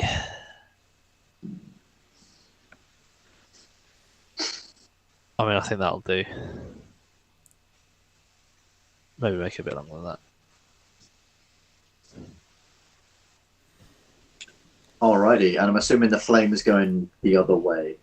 Yeah, it's facing these people. Yeah. Yeah. Cool. So they all need to make deck saves upon casting. Yes. Yes. So, Pitmaster, 19. The other, 4 of them? We'll make them as well. 1, 2, 3, 4. No, it's 5, isn't it? Yeah, 5. So if they pass, pretty much have a standard to this. So, first one, blue-red, passes. Blue-green, fails. Blue-orange, passes. Fails. What did he roll? Huh? They rolled 18, 19. And Pitmaster rolled 17, but with a +2. So God those damn. two... Fortunate. and that one is dead. But these two, surprisingly, the ones actually in the fire are still alive. There we go. Hang on a second. I'm going to put the spell description in the chat.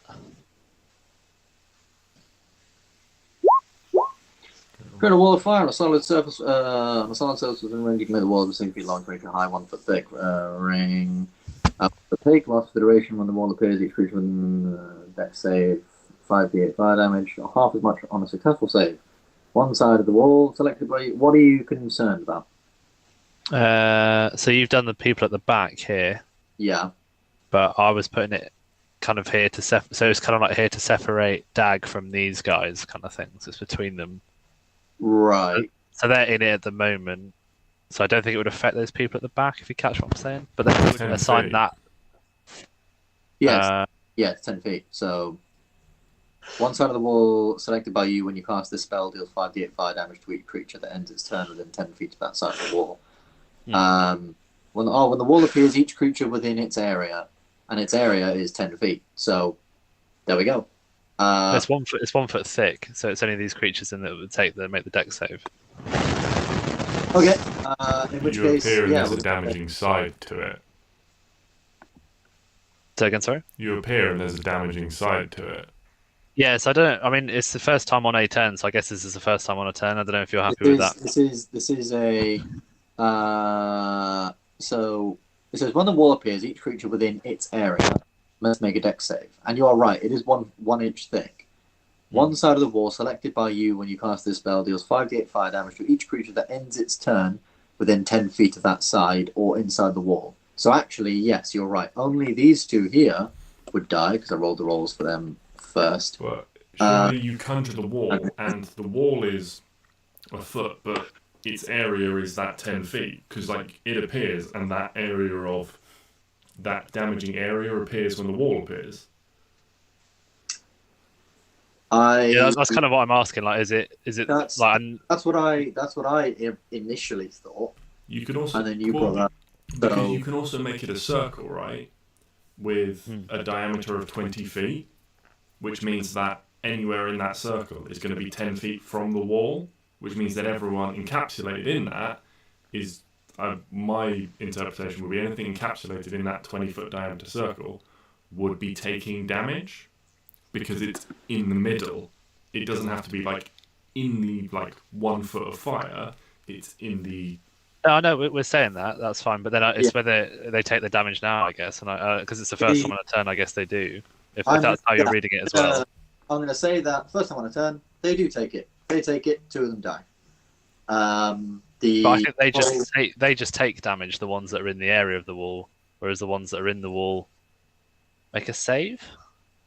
Walls opaque. When the wall appears, each creature makes a dex save. So they all would make a dex save. 2 of them failed, so 2 of them are dead, as you can see there. The rest of them passed. So roll 5d8, which would be half for Pitmaster. 10. 20, half to 10, which, funnily enough, would kill him anyway. And we'll go from that. So Pitmaster's died and 2 minions. Pitmaster and 2 minions have indeed died as you summon this wall of flame. 2 of them, just like, maybe they have like some cloth on them or something, and that catches and it just burns the rest of them. The Pitmaster has these like robes and stuff that catch, and he quickly falls, dying. But the other 2 just sort of recoil back from the fire and manage to sort of hold their own somewhat. Okay. Cool. Okay. And then the other side is the one that I've assigned the 10 feet of jazz. That makes sense. Cool. Love jubs. Lovely job, Ali. Is that everything on your turn? Bonus action to land action. So yes. I'm gonna stay here for the moment. Cool.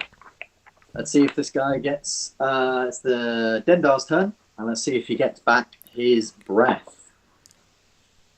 Or he does not get back his breath. And he can't reach any of you guys with his bite. So what he's in fact going to do, he's going to move up here.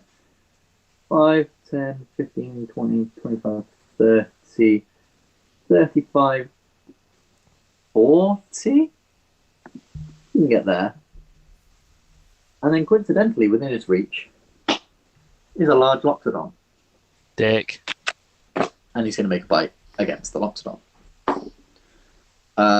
That's a 16.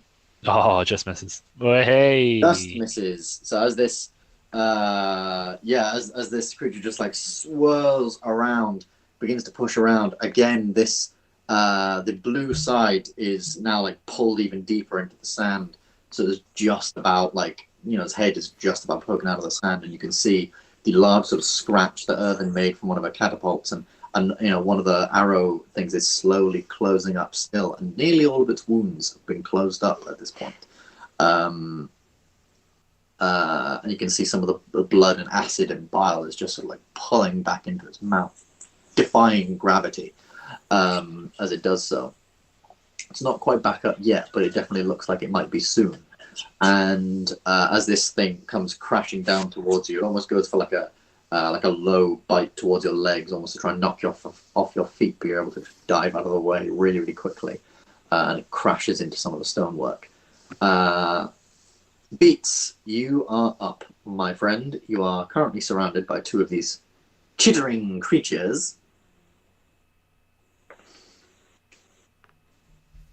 Oh, I'm muted. I'll bonk them. You'll bonk them. Good old fashioned bonk. 18 definitely hits. So that guy can go just die as he's a minion. So you just spin around, crack this one down into the ground, and a bit like a these things you could tell just from hitting them are very, very weak. I mean, you've taken out a whole swarm of them before with just 2 hits. So the first one that goes down, crack onto its back, and is depleted. I've got to hit the other one. And hit the other one. Destroyed. Easy claps.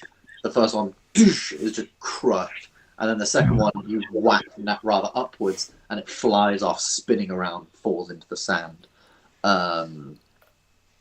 Ouchie. Next up would be a guy who's dead.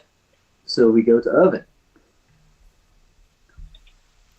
I am going to use catapult on the red one again.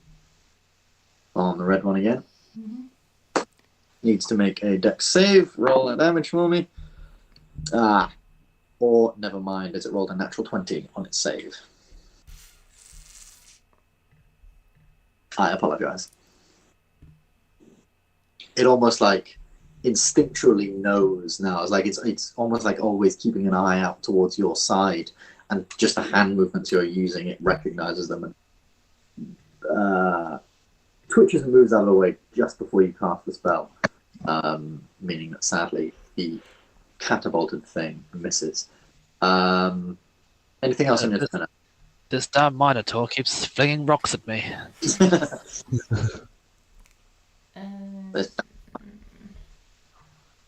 gonna stand here. stand over there. Yeah. Alrighty. Next up, we would have more people who are dead. So it is now Dag. And Dag, not happy with the current state of affairs. He's nearly fucking dead. So he's going to make a swing. Oh. Dag rolled his first natural one. He's going to make a second swing. Oh, that does actually hit. So let's see what damage he does. He might kill more than one of them. I might kill more than one of them. I'm not quite sure. So it's 5, 4, it's 9. So he actually does kill not more than one of them, only one of them. So he goes for this one and just like thrusts it onto the end of his scimitar and kicks it off the end. After completely embarrassing himself and missing with the first one. Next up is Hedge. Okay. No, apologies. Next up is the priestess, who will finally do something other than do her ritual. As you can see, you. Well, not actually, but kind of you. You're actually one of the first things within range.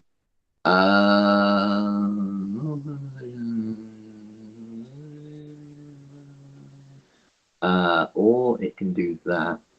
So it's gonna go and do. It can make 2 of those attacks. So it's gonna make 1 spectral fangs attack, much like you've seen many the pitmasters doing. It sort of twists one of its hands and almost like makes it look like a sort of serpent hand and bites down, and this ghostly spectral serpent appears before your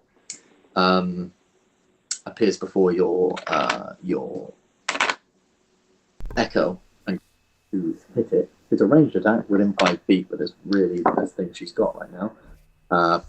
But that's a miss, a natural 1. But then she's going to do the second one against you, the actual you, because you're now within range, which is a 19 plus stuff. That's definitely going to hit. That's 3, 8 plus things. 4. God. So that's 10, 11, 14 points of poison damage to you as this spectral snake just snaps down upon you. Now, Hedge, it is your go. Okay, I'm gonna Hunter's Mark the red snake. Hunter's Mark the red head of the snake, yes. And then I can take 2 shots. First shot. It's gonna miss. 15 misses badly. Fuck off! Oh, wow. Oh, the first shot is pretty good as it just like. That's 2 ones. But it's pretty. 2 turns. It's got like pretty decent scales, and you think it's moving a lot. You try and get to just a point where you hit earlier on, and sadly it just bounces off the scales. But then your frustration, you go for a second one really quickly, and it just fires off into the sand. I'm backing up as well towards the door. Getting really scared. That's what really Okie dokie. Next would be these guys. Did they take the damage on their turn or your turn, Garva? I'll be trying to read into that. I mean, it's tricky wording, isn't it? When the wall appears, each creature in the area must make a save. Fine. On one side of the wall selected by you when you cast this spell, deals 5d8 fire damage to each creature that ends its turn within 10 feet of the wall. So these guys obviously aren't going to be ending its turn. Oh no, a creature takes the same damage when it enters the wall for the first time on a turn, or ends its turn there. Now I think we had a discussion about that. It is actually entered on its turn, because it's already fucking there. So they need to make dex saves against things, so 1 for each of them. It's an 8 and a 16. 16. Both fails. Both fails. Both of these things burn up very, very quickly and die. as they were bloody useless to everybody involved. I once again forgot the layer action, but it's fine. Anything else from you? No, it's their turn. Why am I asking you if there's anything else from you? Else from you? No, you're dead. Next person. They're all dead. So it would now be Ayla. What are you up to, my lovely? That would have actually... No, that would have stayed there because it wasn't hit. But you've taken some damage. You're on the wrong tab for yours, but... There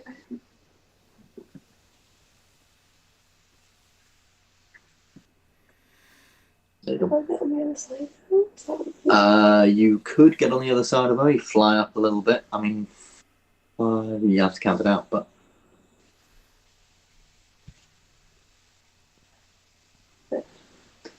30. That would, just about qualify to be on the other side of her. literally on the other side? Yeah. You can roll some attacks. But she's now kind of panicking that you've appeared around this side. She was hoping she was a bit too far away. You persistently ran. 22 hits. Thank God for advantage. 11 bludgeoning damage. Let me consult the runes and the stars.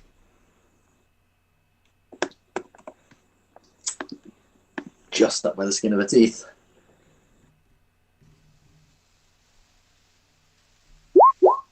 Yeah. Anymore? Not anymore. As you fly around her, the first attack from you just crack across the back of her head, and she sort of shouts out. Or at least it's not really a shout; it's more the wind just being taken out of her that seems in this moment just like this.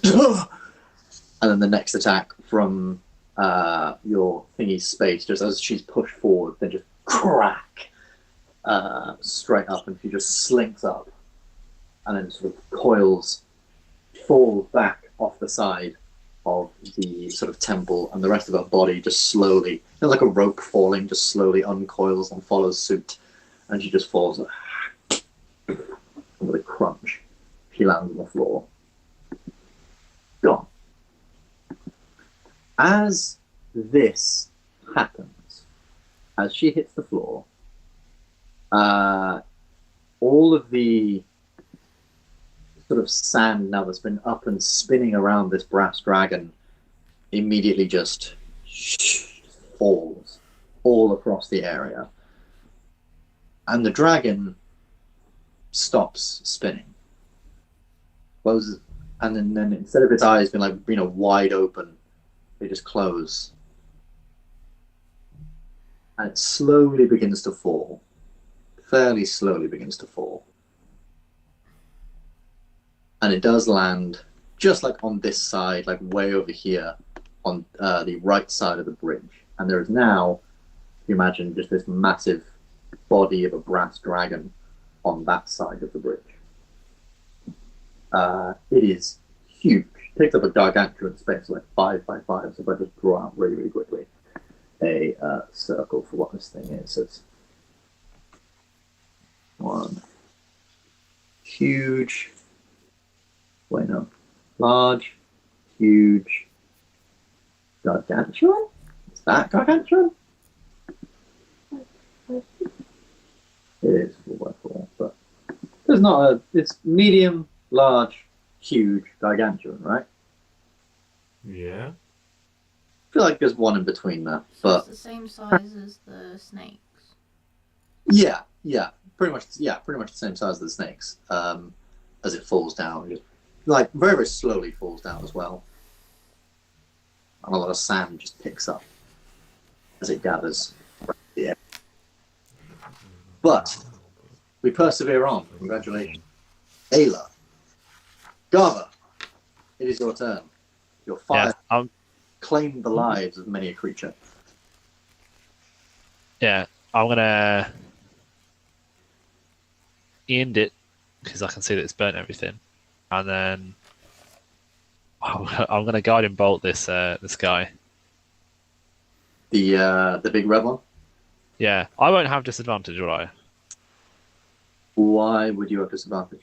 Because if it's within melee, you get disadvantage. But is it my melee? Oh or his? right, no. Yeah. It's Okay. if you're melee, so no, you would still be able to.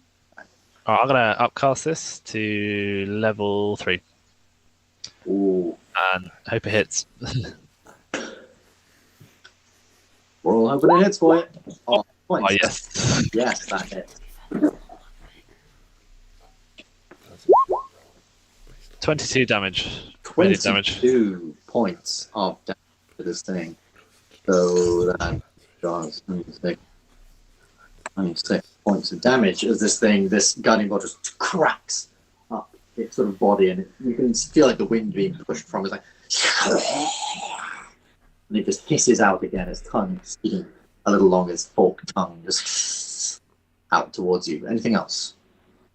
Then I'm going to bonus action shillelagh my club. Bonus action, shillelagh your club. Ready for some good old-fashioned smacking. Right. Beat downs. I'll also shout at Hedge that it should be easier to hit that thing now, having watched him bosh 2 shots against it earlier.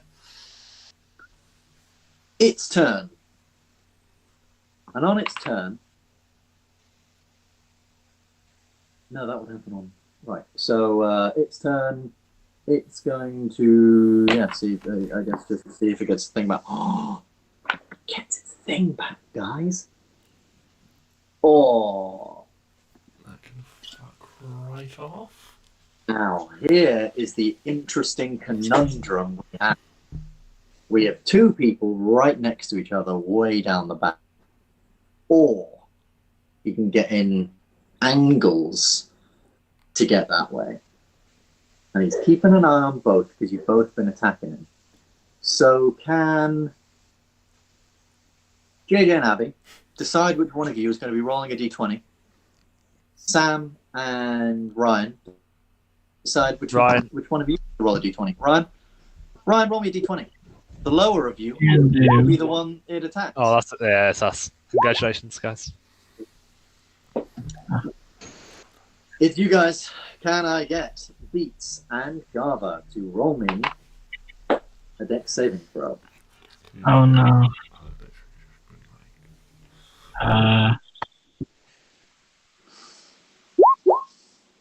Oh, okay.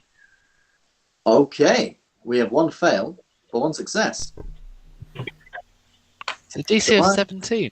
DC of 17. It was Jesus. 16 last time. I did say it was 16 last time. I'm thinking of other things that I'm planning for the other. Yeah, no, it is 16. Well, I'm glad that little mistake didn't lead to a whole lot of damage. Yeah, I mean, you'll still take half damage, but let's just roll that out and see what's happened. Thank you very much, JJ. You may have saved friendlies there. Too much D&D planning is bad for the soul because you get your monsters. It's great for the soul. You get your monsters mixed up. Oh, that's actually... No, that's terrible. It's just good on 1 dice. And then I roll... That's...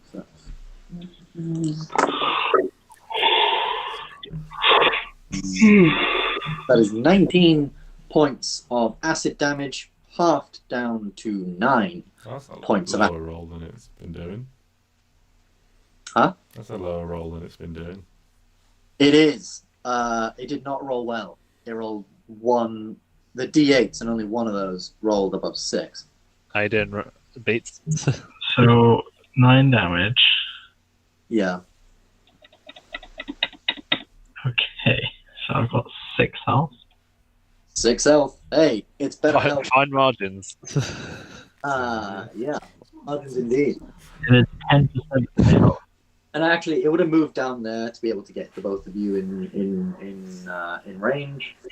And it's just going to sort of like slither around, being a little more worried now, but also not so worried now.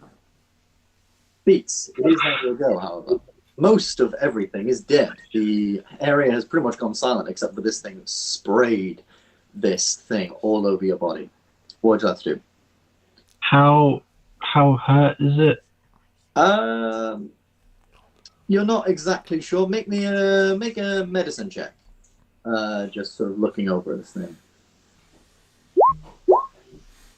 14. I mean, you've seen things in worse condition, but it is bleeding. It is wheezing a little bit when it's sort of catching its breath. Like some of the hissing, you realize isn't hissing at all. It's like wheezing a little bit, but it's still up. It's still fairly strong. And from your recollection, you haven't been hitting it as hard as you hit the blue wall in the last session. I think all I could do is shoot at it with my sling, so I'll do that twice. Or Okey-dokey. charge at it in a fit of rage. Actually, that might be a better option. I don't know if it's better, but it'd be more fun for everyone else. It's an option. So if I was to go, how do I show you guys where I'm clicking? Click and hold. Oh, click and hold. I could run there. Can I hit it there? Yeah. Within 5 feet. Okay. Leroy! And... Oh, damn it. 14 doesn't hit, sadly, as you run up to it and go to strike. And it just almost sees you coming, this small creature just running towards it, and has plenty of time to move out of the way just a little bit. Get back here, you son of a... How's that? Your 17 does, however, hit. Nice. It almost gets overconfident. You just strike it just in the side for 16 damage. Nicely done. One. Remember me. Witness me. Nice. Anything else on your turn? Beats. Let me think. I don't think there's anything I can do. Cool. Oh, I'm gonna give Garva my tail of the runaway, so he can teleport and pick someone else. Cool, Garva. So that's a bardic inspiration used. So Garva, you can add 1d10 to pretty much anything. You know how bards work, and you can use your reaction right now to teleport if you would like, anywhere up to 30 feet. Hi, Doug. And you can give 2 other creatures of your choice that you can see the ability to teleport up to 30 feet as well. Okay, I'm gonna put my hand on Dag's shoulder and just say, "Go get him, kid." Cool. So he can teleport 30 feet to 5. And then I'll give it back to Beats. Can I do that? 30. It's within someone you can see within 30 feet. You can give it Okay. to. So I can give it to Dag. Okay, that's fine. Yeah. Yeah. Cool. That Help is the Dag. that. Now things get spicy as you begin to realize that the creature that lays low in the sand almost swallows a last drop of acid, and there is just this resounding as it regains a breath.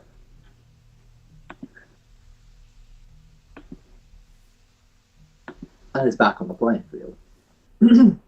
As it heals up this little bit, it still looks weak. As it lifts itself off the ground, it's still slow and lumbering, and you can tell it takes it a lot of strain and a lot of effort to pull itself back up to its sort of former height. But it does. But it is back up. The eyes aren't very bright. Like I say, it's still almost stiff, as if this thing's it almost looks as if it's been asleep for a century, or dead for a century, and it's just waking up again the way it's moving. So you can clearly tell it's not on full health, as you would say, but it does get up, and it can. It can't really do a lot, if I'm honest. It can't reach you guys. It can't use the breath weapon because that was already used by the red one. So it's just kind of going to go 5, 10, 15, 20, 25, 30, 35, and then 40 there, I guess. And it can't quite reach Beats, but it can. 5, 10. Oh, it can reach Dag. Dag should actually be in that. It can actually reach Dag, funny enough. Let's see if it kills Dag. It kills Dag! Dag takes a natural 20. Oh shit. That's 4d10 plus 6 damage.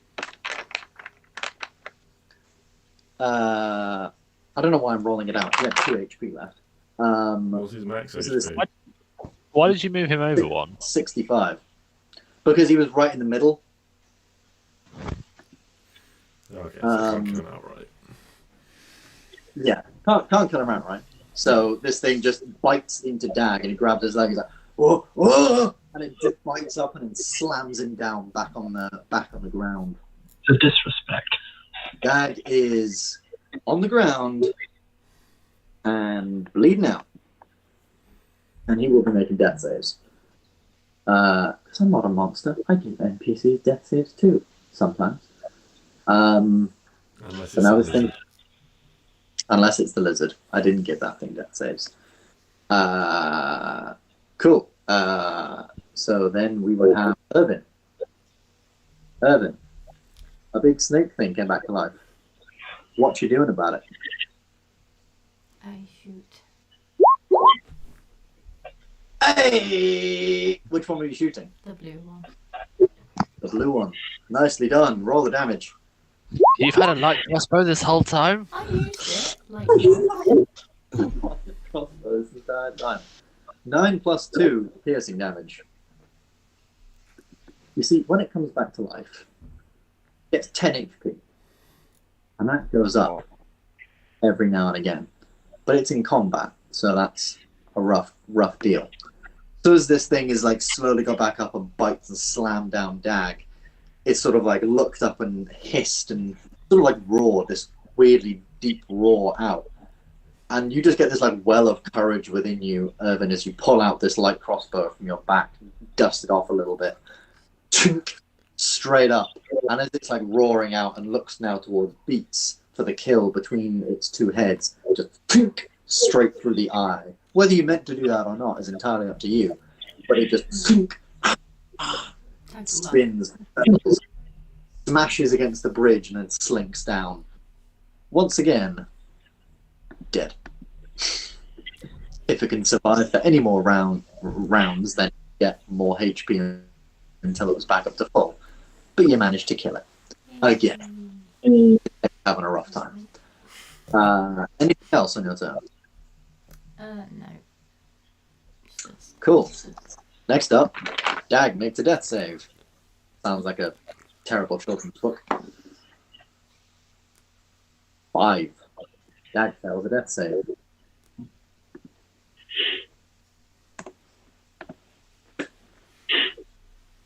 Dag. Next up, Hedge. Okay.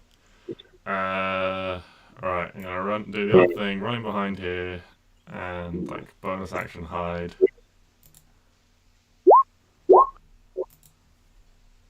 You are hidden. Excellent. I'm gonna take a sharpshooter shot first with the advantage. Oh, fuck off. And then I'm gonna take a normal shot second. Oh, get in the bin. And 15 does not hit. You aim up the perfect shot with your first one, but it's almost like Edge's shooting of this one and killing it makes the redhead, react a little differently to what you thought. You almost didn't expect Irvin to kill that other one, and therefore, as it's died, it's reacted a little different, and so it moved out of the way. And the second shot, again, out of frustration, you take it. Sadly, you miss. Anything else on your turn? No. Punch the collar. Yeah, actually, I'm just gonna move it back down here out of the way so it can't come down and bite me. That is I'll come over fortunate as well, actually, so it can't spit on me and Irvin at the same time. That is an unfortunate situation. Next, we'll go Ayla. Ayla, is in the bathroom at the moment. There's no However- loo breaks in the middle of combat. However, if I know Ayla, I do like to think that I do a little bit. Just that tiny bit. She'll just dash, because she can't really do much else. She's a bit of a melee-focused player. 10, 15, 20, 25, 30. And then 5, 10, 15, 20, 25, 30. And she's about sort of 20 feet above you, Garva. Actually, no, she would use a lot of those to go diagonally down. So she's sort of like just above your sort of height level. And I guess she'll resummon her thing within 15 feet of her. So like there, just in front of you, to be helpful. So next up, Garva, it is you. I'm gonna here. Yeah. And I'm gonna- Oh, I need to roll a d4 to see how long it takes. I missed it. Okay.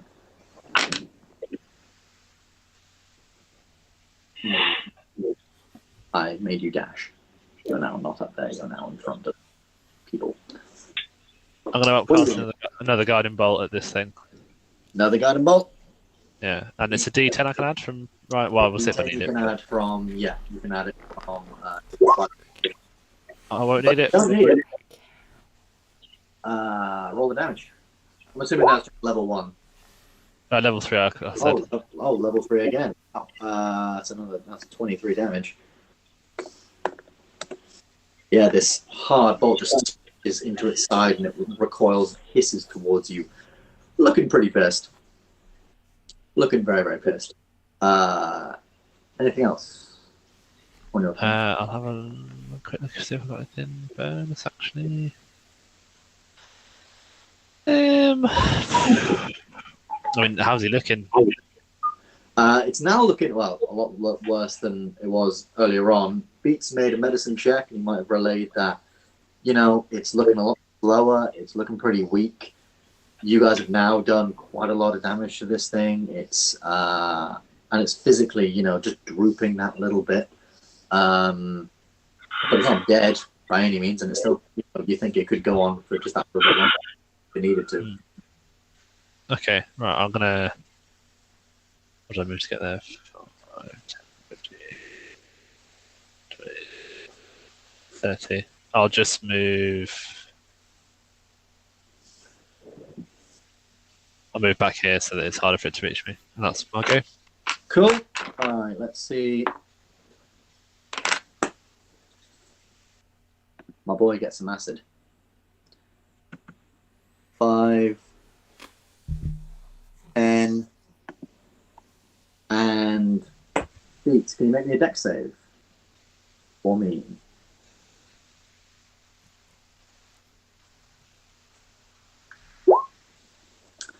That is a fail, sadly. Oh, let's see if we can get this wrapped up. Good, looking pretty weak. Next up, it is you, Irvin. So have a think about what you're going to do. But we have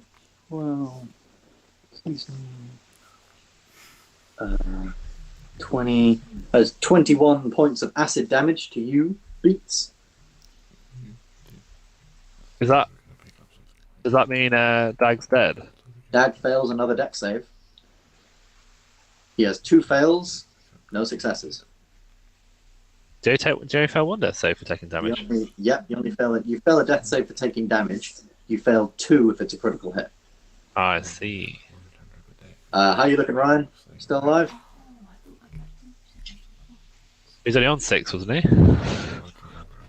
Yeah, I had 6 health. You had 6 health.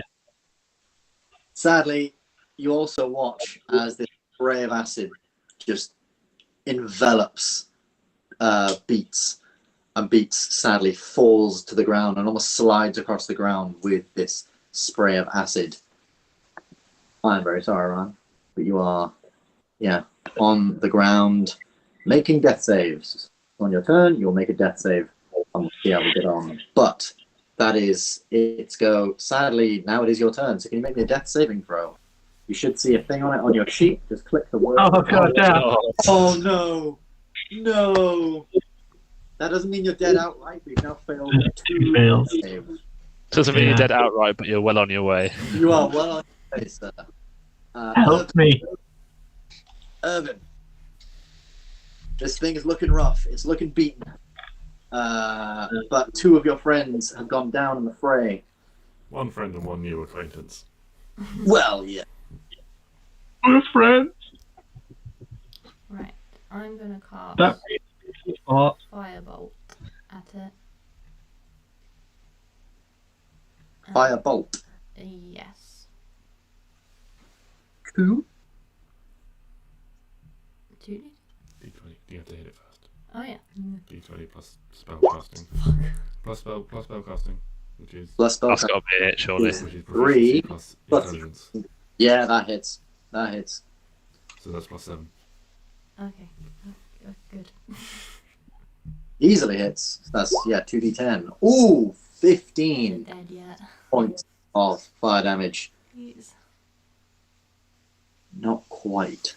But it is now. After that hit, We've dealt almost 60 points of damage to it across the last 2 turns. yeah, you guys have dealt a lot of damage to it across the last couple of turns, and it's looking really weak, and it just starts spluttering and spitting in some kind of like ancient form of draconic. It's hard to understand what it's saying. It's the first time you've really heard it as it's on the brink of death, but it just splutters and splatters, and all you sort of get is a couple of words like death and Mershulk and awaken, that sort of thing, as it's on such low health.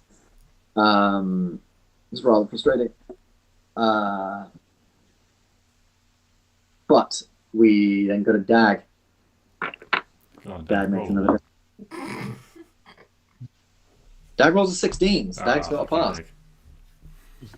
Why do you want Dag dead? Yeah, why do you want Dag dead? Dag done to you. Hedge. Let's finish this, my dude. Alright. Let's just fuck it. Alright, let's roll to hit. Oh, finally. Hits. Some damage. Some Hunter's Mark. How would you like to do this, Hedge? Oh, just the same as Irvin, just one like straight through the eye. Just Yeah, just in frustration now as you've missed it a lot. You can see two people down on the bridge. Everyone's sort of, tired now. It's been a long battle. And you just pull back this one arrow, almost like with your forearm, wipe some sweat or blood from your brow, pull it back, and just fire off this perfect shot, almost predicting its movements now, and it fires through one eye and then just through the back of the skull with a flame, and this gout of fire burns from the back of it. And you can tell, even now, the other head just begins to convulse and spit and snarl and twirl. And the entire thing, in one large thing, just screams like...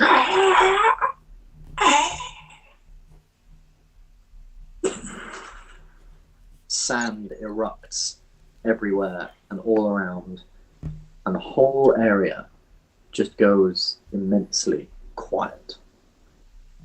We're not quite out of initiative yet, because people are down. Do you have anything else that you would like to do on your turn? I can't do anything really that would be helpful, unfortunately. Can't do anything? Cool. Ayla, two of your friends are down on the bridge. What do you have to do? Everything is dead, though. Everything's dead. Yeah. Can you use a healing? Like if I gave them a healing potion? That's an action for you to give them a healing Even potion, though but you we're not can. much. Yeah. I don't think from over there with a dash you might be able to, but from here, not quite.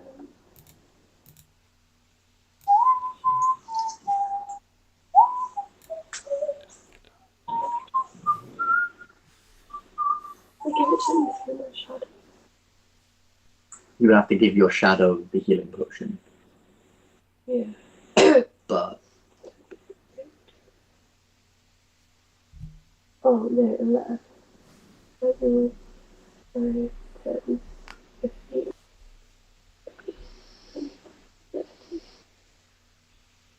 Mm. And then Someone knows shadow 15 the feet. bone potion. Yeah. Someone in front of me, give it a potion, and then it hit 15. Okay, that's actually quite clever. Okay, yeah. No, that was actually quite a good good to know your class. So 2d4 plus 4. I'll just roll that because there's a lot to use. To roll it on here. So no, 2d4 plus 2. So 2, 4. Beats. You regain 6 HP. You're not dead. As the shadow of Ayla, or rather, Ayla's somewhat lookalike, appears and is just chugging a health pot down your throat. Nice. Who would we go to next? We'll speed through this last bit and hopefully get to the end. So, I still have 2 fail death saves. So you were on 2 failed death saves. You are now just up. You have health. You are now up. Well, you're still prone, but you're alive. So next time, if I fall back down, I restart. Yeah, it restarts. So you'll have 0 death saves or anything. Good. 5 health to Dag. 5 health to Dag. All right, Dag is back up. And congratulations. You guys did it. You finished off these creatures. The area is silent, and as you guys are gathering yourselves up, picking yourselves up from the ground, there is a strange silence to this place that just looms within you. But then something else sort of permeates the room, just this long and the huge dragon that lays in the sand near you slowly begins to rise. It lifts itself up like a creature who's been asleep or whatever for a very, very long time, slowly and sluggishly, but it does lift itself up and it stretches out its back and it finally opens its eyes. And then suddenly it sort of like kicks into action and looks surprised, looks all around. You can see these large dead snakes, these dead creatures over the thing, and this dragon just looks at you. Who are you? What are you doing here? What has happened? And you can see within its chest, there's like between some of the scales is this welling of this burning reddish energy, like flame. Whoa! Hold on a second there. We were sent by Suval to liberate this place, and as you can see, we've done that with great efficiency. Suval. He lives. Where is he? Where's our child? And the dragon immediately just leaps into the air, wings flapping, and it just charges through this huge door back here. You guys are now left in a big, open, empty room. Are you going to follow her, or... Yeah. I'm going to cast Goodberry and give them all to Irvin. Irvin, you can just follow, just munching on these little berries. There are 10 of them, each one heals 1 hit point. Yay! Cool. So you guys follow in, and as you enter this room, you are slightly amazed as you look down, and this place must go down a couple of floors. Like this, the area in front of you is just like a large walkway that goes on the outside of a grand hall, and this hall goes down several floors. Or at least it would if it wasn't completely filled with gold, jewels, gems, trinkets, and treasures of all manners and kinds. The stairs that go down into this place just, you know, like when you go to the beach and you can see some of the sand that's like risen up over many of the stairs, it's pretty much like that. And the gold that's in here, like there are torches all around and it like glimmers, and there's almost this gold hue that goes over a little bit of everything. But in the center of this place, in a large sort of, in almost like a bowl and this like podium, is this large, about 6 foot tall, brass egg.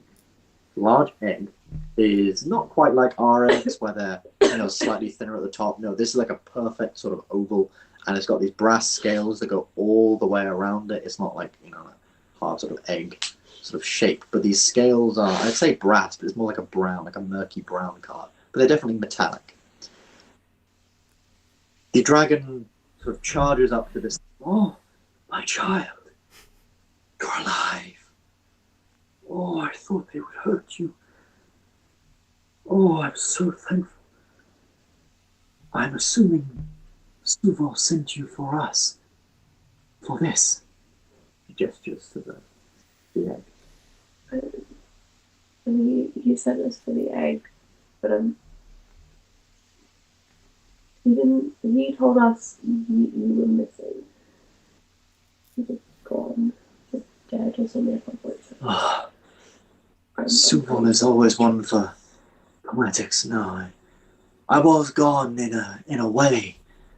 My mind was not my own. I was under a spell or a charm for the past week or so. I was acting out of my manner, right?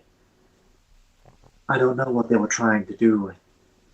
I believe they were trying to take my energy and pour it into this large snake creature you can see out there. Give it more of a draconic essence. I only remember fragments and pieces from my time being charmed, but I believe they wanted it to grow in power, restart whatever empire they said they once had, with this creature as a sort of champion. Apparently with my essence it would grow twice as large in size. Its breath would become more potent. Might have even grown wings and flew, for all I know. I have no idea, but what I do know is I and my husband are ever in the debt of all of you.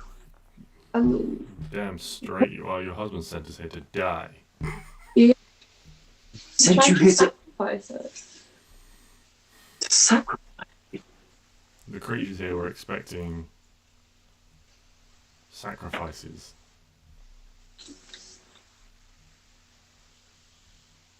We heard them say that it had been arranged with Suval that the sacrifices were coming. Well, this is certainly news to me. But I do not say you're wrong. Suval would do anything for this child.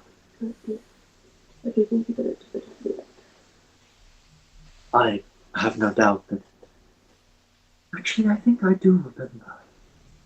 They needed strong people to turn into more of their leaders, their generals. I think he must have sent you across the desert in the hopes that, well, if you arrived safely, you would be proven as strong, and therefore worthy enough for them to capture you, and I guess it was some sort of trap. Wait, are all of these creatures dead? Are we prematurely celebrating? Are there any outside? There are a few outside, aren't there? Why don't you leave them to me? I think I'd quite enjoy revenge. But first I must locate my husband, and she moves off, and there's several doorways that lead off into here, and she moves very, very quickly and slenderly off into one room. And she sort of holds, which in her hands is, tiny, but in, you guys' hands would be like a football sort of sized stone. It's this large, like bright sort of red gemstone. She holds it. Suval, my love, I'm all right. Everything's all right. The people you sent here, they're all right. They cleared the place out. They've done well. You just hear a voice on the other side. Well, I guess I owe some form of apology. If you can all hear me, our deal still stands. Whatever gold you would like, my wife shall grant you. Grab them the bags, dear. It should be easier for them to carry. I shall be home soon, my love. We shall see our child. I love you, and I love you as well. And they say their departing goodbyes. She places the thing back, and she gives each of you a slightly smaller bag of holding, she explains. These can hold about half as much as a regular bag of holding can. And in sort of her hands, she places these down in the large pile of gold and just drags the bag through the pile,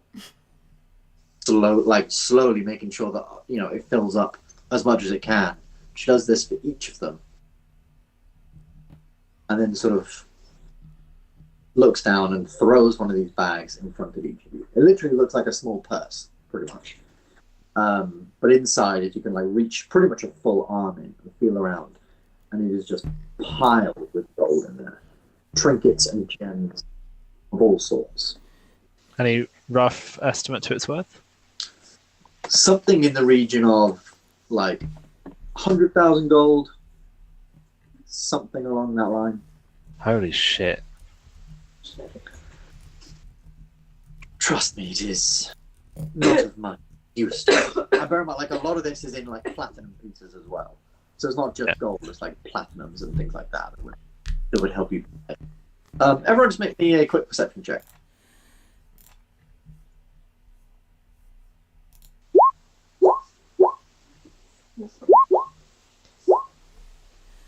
Ooh, okay.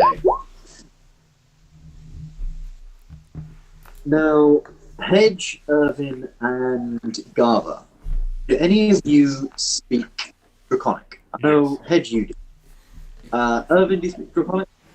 No. I don't either, no. You don't either. Well, Hedge, you sort of look around. As you're around this place, you can see just off the side room, there is a large sort of red stone on a plaque. And it says upon it, Wish Stone.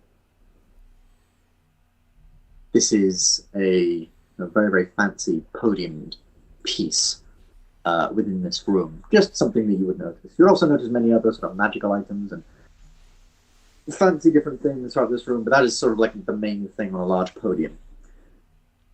You would also, each of you, pretty much, except for maybe Ayla, notice a little bit of movement coming from the egg ahead of you. It shakes, and you notice one scale just falls off its top, then another, then another, then another, until one by one each of the scales begin sort of almost melting off its form. Not the scales don't melt, but they just fall almost in that melting synchronicity. And within sort of pokes out a small tiny claw. The mother sort of turns around. My child runs towards it and is focused very, very much on this thing. Oh, my beautiful child! She sort of with her claws breaks the rest of the thing and pulls it out. Small thing. Oh my, you're finally here! And she's completely enveloped in this thing. What are the rest of you guys doing? Can I lean into Hedge and just say, I'm sure a man in your line of work knows not to get too comfy with people. I feel like we need to be gone by the time Subal comes back, otherwise we're possibly not going to be allowed to leave. Mm-hmm. Before we leave though, I'm going to use parts of that trace, and I'm going to try and sneak over to that fucking wish stone. Okay, roll me a stealth check and add 10 as this dragon. Bear in mind, Don't fail me now. 37. I'm impressed you still have a second of the spell left. What is the passive perception of an ancient dragon? An ancient copper dragon has a passive perception of 27. But you've cast Pass Without Trace. And so you very, very sneakily, as everyone's getting this, and you just take your time, just in the moments where she's not at you, to sneak over. And yeah, this thing is just on a basic podium, right in the middle of the room. You can grab it if you like. Yeah, I'm just how big is it? It's sort of this big. Will it fit in the bag? Bit like a rugby ball. Yeah, just about fit inside the bag. Okay, yeah, I'm gonna stick it in the bag. Okie dokie.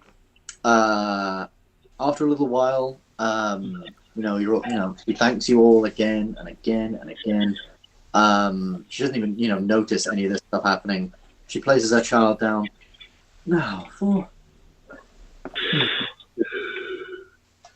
usually it would happen when Suval is here, but you've done so much for us. We have not yet named our child. It's been a measure of arguing between me and Suval. And you are all from quite vibrant cultures. I would like our child to experience these one day. Would any of you have a name suggestion? You have saved us. The least we could do.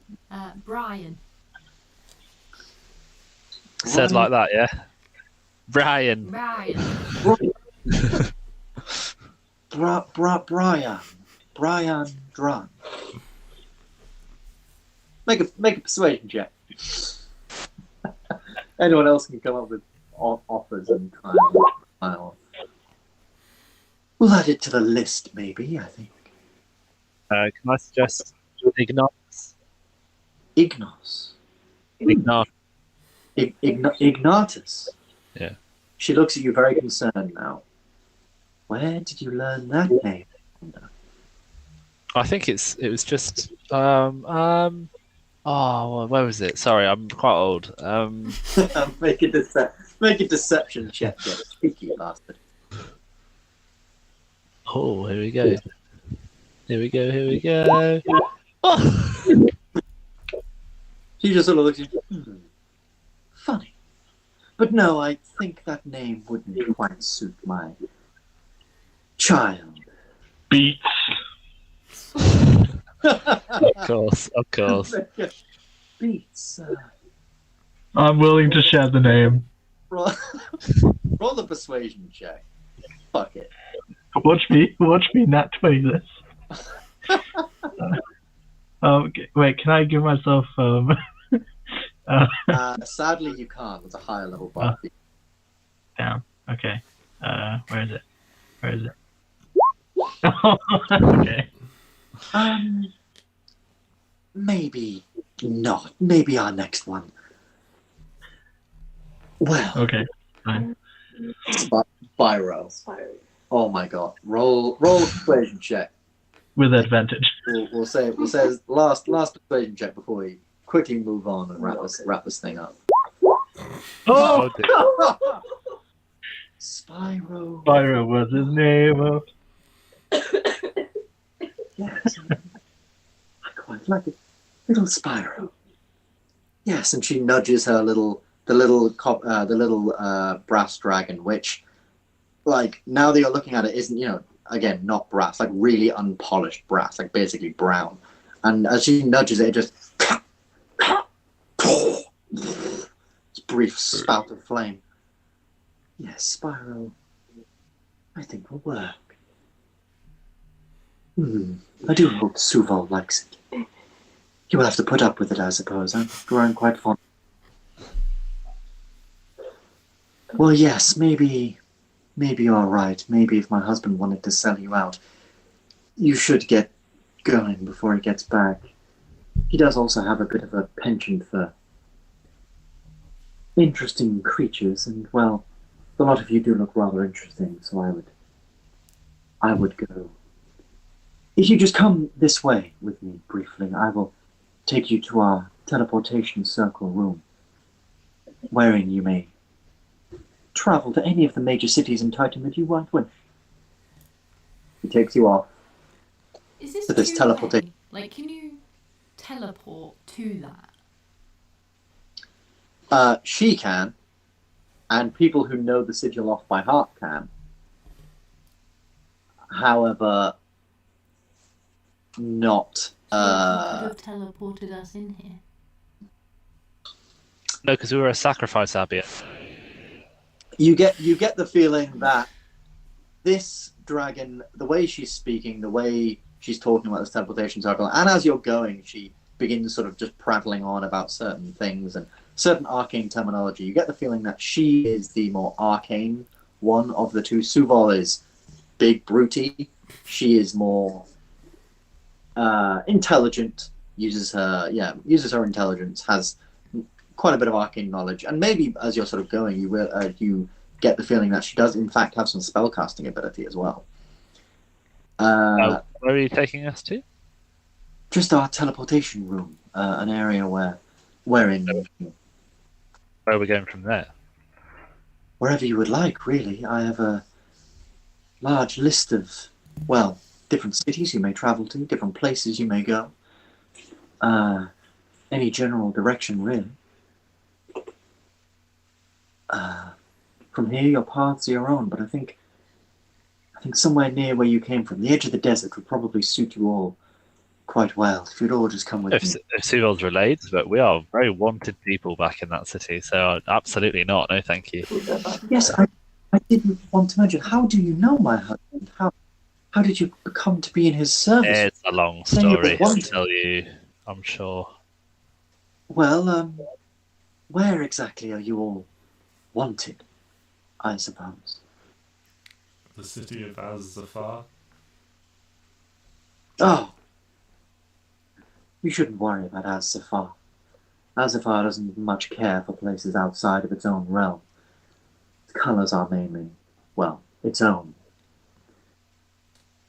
But yes, I will take you to another city. I'm assuming word has not since spread of your wantedness throughout the Celestial Road, so I'll take you a little ways from there, and you may find your own way. Yes, I do have an idea. Wrap up warm. And as she takes you into this large room, you all travel down this corridor, and maybe you take just a moment to sort of look at each other, realize what you've accomplished here. You step into the teleportation circle room, and as you do, she sort of waits behind just briefly, almost like shuts the door, but then reopens it as a humanoid. 6 foot tall, brass, dragonborn, but she has these coiled back wings on her back and this large long tail follows behind her.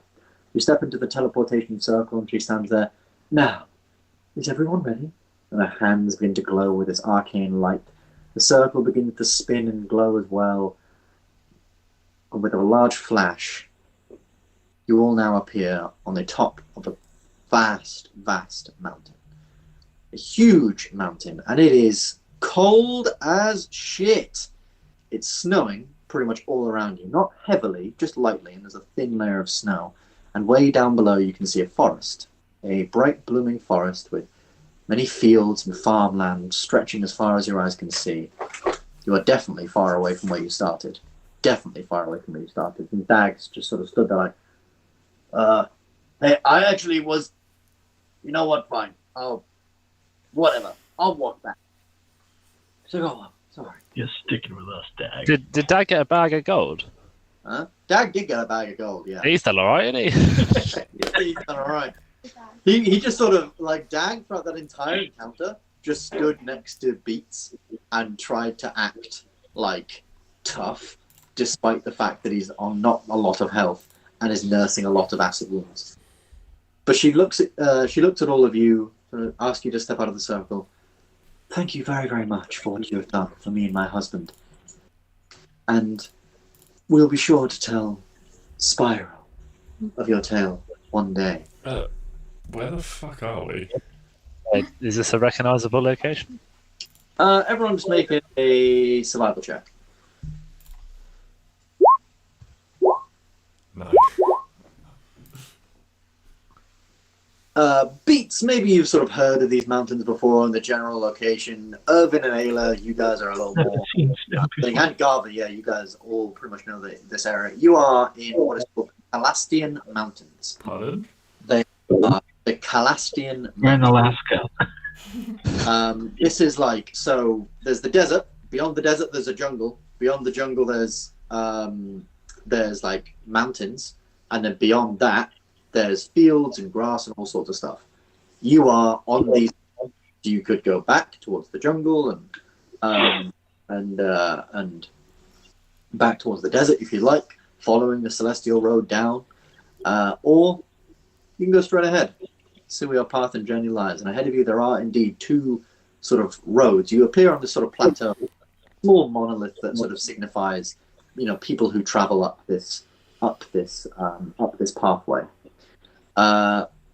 She looks at you and says, "Thank you very, very much. Yes, you are on the Calastian Mountains. Now, path will take you down towards the farming fields and that way towards the large jungles and back towards the desert if you so wish to go there. But I recommend maybe staying off the Celestial Road and taking the path a little less travelled. Now, I think it goes without saying that if any of you were to tell anyone of our lair or try to come back, well, things might not end exactly your way. But I think we've grown a little bit of rapport here. Thank you all very, very much, and safe travels to all of you. Our deal is done. And with a clap of her hands, there's a flash of arcane light around this sigil, and she's gone. You all take one last look at each other. You look around, these kind of band of misfits who were earlier on, like a week ago, imprisoned for whatever the hell you were imprisoned for, now set free and have gone on this strange adventure through a desert. And yeah, maybe there's a ever so slight respect there for each of you, saving each other's lives here and again, and whatever the hell you've done.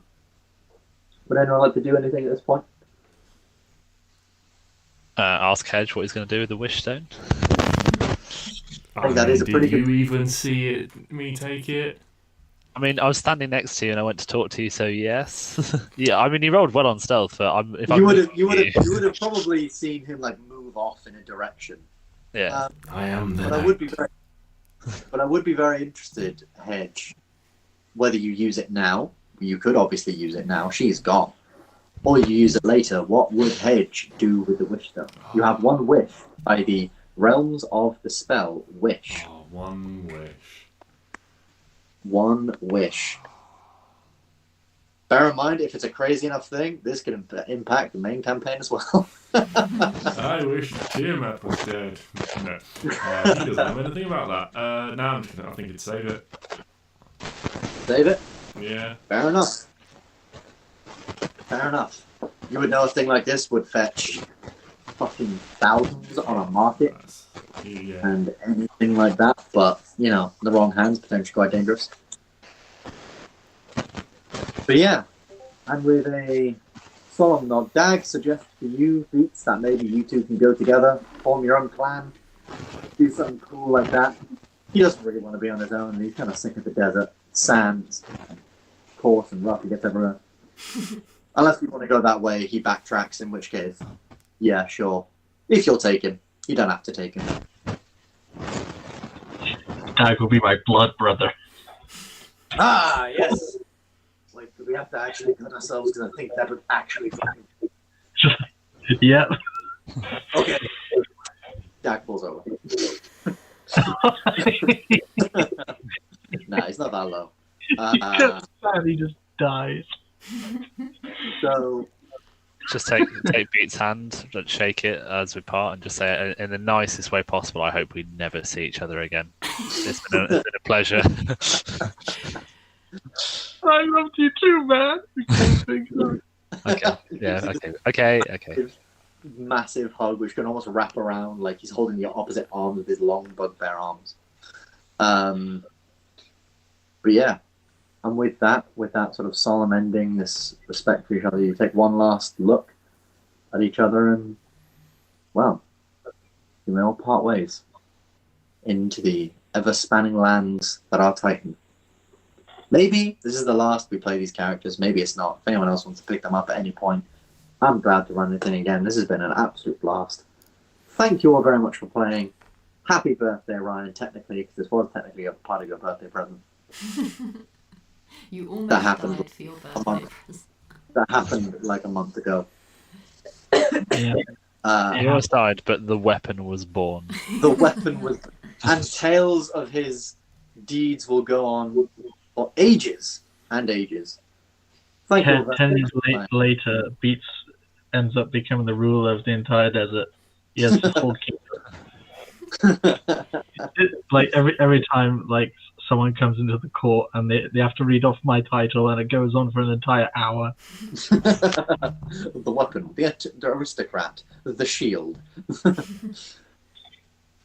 Ben, I think that if we ever do move the main campaign over to Titan for whatever reason, that would be quite cool if Beats was some sort of king I think that'd be brilliant. I was gonna suggest that yes, if we ever move this over to Titan, which I would love to, I'd love to experience this place again. But yeah, maybe Ryan, you could hop in as Beats, and we can explore that. Or if you wanted to hop in at any point, hop in for a little bit, play a side character for a little while, as long as everyone else is obviously all right with that. But I think this has been great fun. One of my most memorable sessions ever, just when you guys decide to break out of the fucking prison that I put you in, completely spinning me on a 180. Thank you all very much for playing. I hope you all enjoyed this little campaign, this little offshoot. And, yeah. Have a good evening.